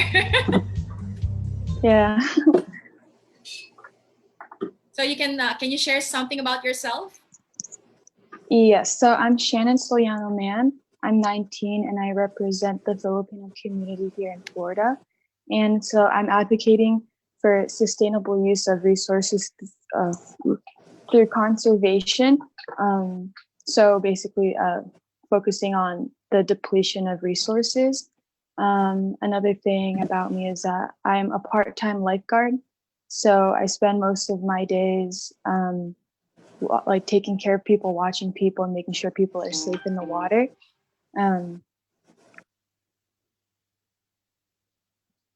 And for like my personal life, I just focus on spending time with my family, especially given the current situation. And for the most part, I just come to work and I come back home. Okay, judges, do you have any questions for our Miss Florida USA here? Good afternoon, Shannon. Oh, good morning over there in the United States. Yeah. Hello. Would you say that the Filipino community is properly represented in the United States in terms of in the Congress or in the local government, in the state? I would say so. There is, I didn't realize how many Filipino communities there were in Florida until a couple years ago. But for the most part, we all get together a lot, especially when it comes to celebrating things in the Philippines that we can't do with our families there. So we spend a lot of our time with mostly complete strangers that I never have really met, but we come together because we're Filipino. That's good to hear. Are they an influential lobby group, you think? I mean, for Philippine interests? Would you say so? What was that? Would you say that they're an influential group in terms of perhaps lobbying for concerns for the home country, for the Philippines, for these Filipino Americans? I would believe so. There is actually a Filipino community that is involved with a lot of our universities here in Florida, which I never actually knew about until I attended college. And a lot of it's almost set up in like a government way. So everyone has opinions and they can all vote, everything like that, especially for the university. Okay. Thank you. Good morning. My name is Catherine. I'm from South Africa, and so it's morning where I am as well. The first Filipinos I actually ever met were American Filipinos, and they were based in California. And it was an incredible experience how Filipino they were, yet they had been living in the US for more than 25 years. And so my time when I started to go to the Philippines and spent a lot of time in the Philippines, I always remembered these two specific people. My question to you is, living so far away from the mainland of the Philippines and having grown up and living your life in the US, what are the most important cultural elements you hold on to in order to be part of your Filipino identity? So I was actually born and raised in Manila, and I have gone to school in the Philippines, but I have come to the US at a young age, and I have been inserted into a different culture, especially with coming from a place that is very family orientated and coming to the US where it's very individualistic. But in my home life here, my mom is full Filipino, and she's still, we have Filipino dinners every night. I communicate with my family in the Philippines almost every day. I'm pretty updated with at least most stuff that's going on, but for the most part, we're very immersed in Filipino culture here, especially with being surrounded with a Filipino community and always getting together on weekends and such.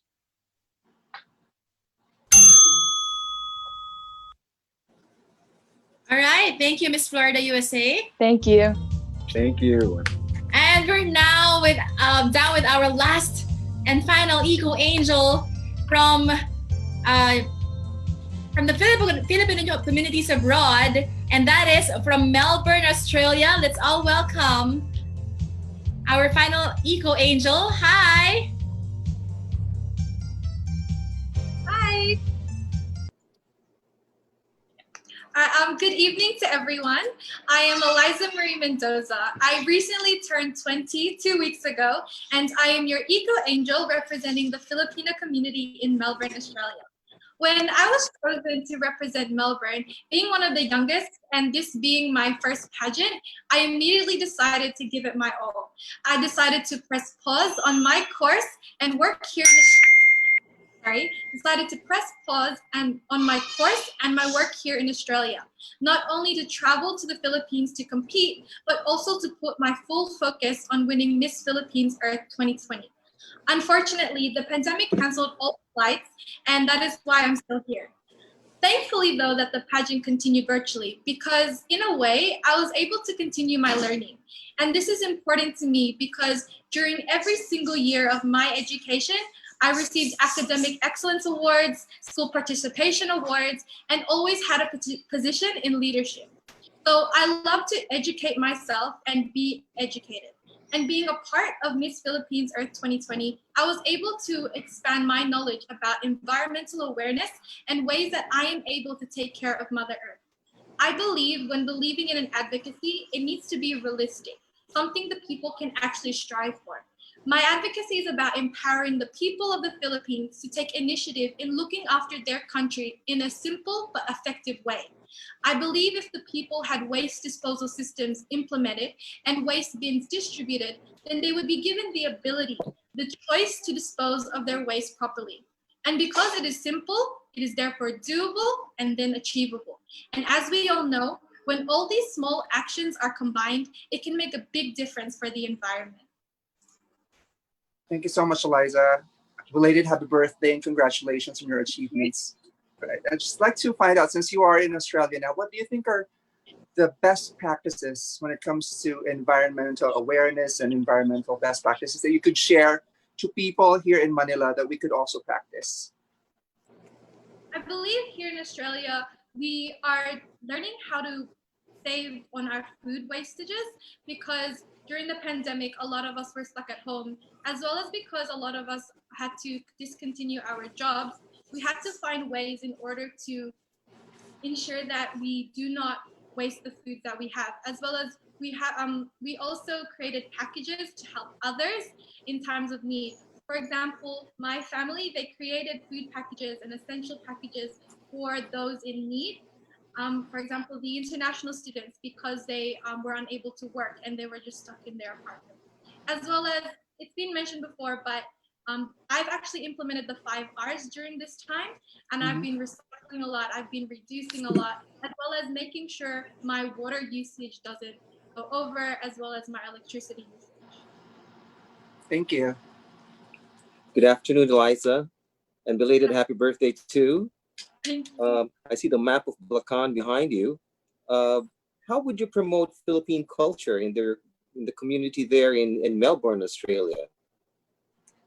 So I would do it through food because growing up, both my parents cooked, especially my dad. He is so good at cooking Filipino foods, and it brings my whole family together because there's so many of us that we always come together, sit down, and I'm just so proud to be Filipino. I remember going to school and having these exquisite lunches, and everyone's so curious about what it is. And also, my mom, she runs a grocery store of Filipino products, and it's called Super Pinoy. And I'm just so glad that I was brought up in a family that really taught me to embrace my Filipino culture despite being in Australia. So what is your favorite Filipino dish? My favorite Filipino dish is kare-kare. Oh, wow, that sounds delicious too. Okay, thank you. Thank you. I have a quick question. With your kare-kare, with or without pagoong? So before, I hadn't tried it before, but I have tried it recently actually because my cousins have been helping me with my pageant, and I've got to say it is pretty good. Okay, make sure you put lots of bagoong on it. It makes it really good. Goes well with the mangoes too. I think we still have Green some time, so mangoes. I'll ask this question here, Eliza. According to the World Resources Institute, destruction of forests contributes to 12% and 17% of the annual global greenhouse gas emissions. If you become Miss Earth Philippines, how would you advocate to conserve forests in the Philippines? I would try and make these forests into ecotourism spots so that people will not only be educated about how important it is to have these forests around for future generations, as well it will also show that we are responsible to take care of Mother Earth, and it'll also show that businesses or industrial companies that we shouldn't have to destroy our land in order to benefit the country. All right. Thank you, Miss Melbourne, Thank you. Australia. Okay, I saw our judges looking hungry again. I became hungry too. It's close to dinner. Well, actually, in the Philippines, we love snacking. So it's merienda time for us, right? Yes. I see the smile from Miss Catherine's face when she heard about the food in the Philippines. I'm pretty sure you had experience here, right? You visited us. I've had all that experience, yes. And I miss the mangoes. So what is your favorite dish that you've tried here during your pageant? Oh, if you remember. It's so unique. I would not be able to remember the names, but the one thing, they are the most amazing. They're like a sweet bun with cheese on them. Ensaimada. Yeah. Ensaimada. I would live on ensaimada. So you love eating bread? Yes. All right. But I'm gonna go and have breakfast now. I'm sorry? I'm going to go to have breakfast because I haven't done breakfast yet. It's still early in South Africa. All right. Okay, so that actually concludes our Prejudging Intelligence and Environmental Awareness of Miss Philippines Earth 2020. Thank you, judges. You can have your breakfast in just a few seconds. Miss Catherine, thank you for sharing with us all your expert questions and your time as well. Of course, it's very valuable to have you here during this time. And special thanks as well to all our sponsors for making Miss Philippines Earth 2020 possible. Hana Shampoo, parang bagong shampoo hanggang gabi, our major sponsor. Miss Earth Foundation, Kitco Travel and Tours, Connext Holdings, Alberto Shoes, Janssen Cosmetics, and Gandang Ricky Reyes Chain of Salons. Thank you so much to everybody who supported this event, and also to everyone joining us here on this live event. So guys, don't forget to join us again next time for another special online event, and that is on June 24, Wednesday, from another 2 to 4 p.m. event, and that is the Cultural Attire Competition, another FB Live. And please follow the Miss Philippines Earth Facebook page for updates, and of course, don't miss the finals of Miss Philippines Earth 2020 on July 5, 10 a.m. on the Kapuso channel GMA. Until then, this has been Jean Harn, your Miss Philippines Earth 2007. Stay green and stay safe. Bye. Thank you. Bye. Bye. Thank you.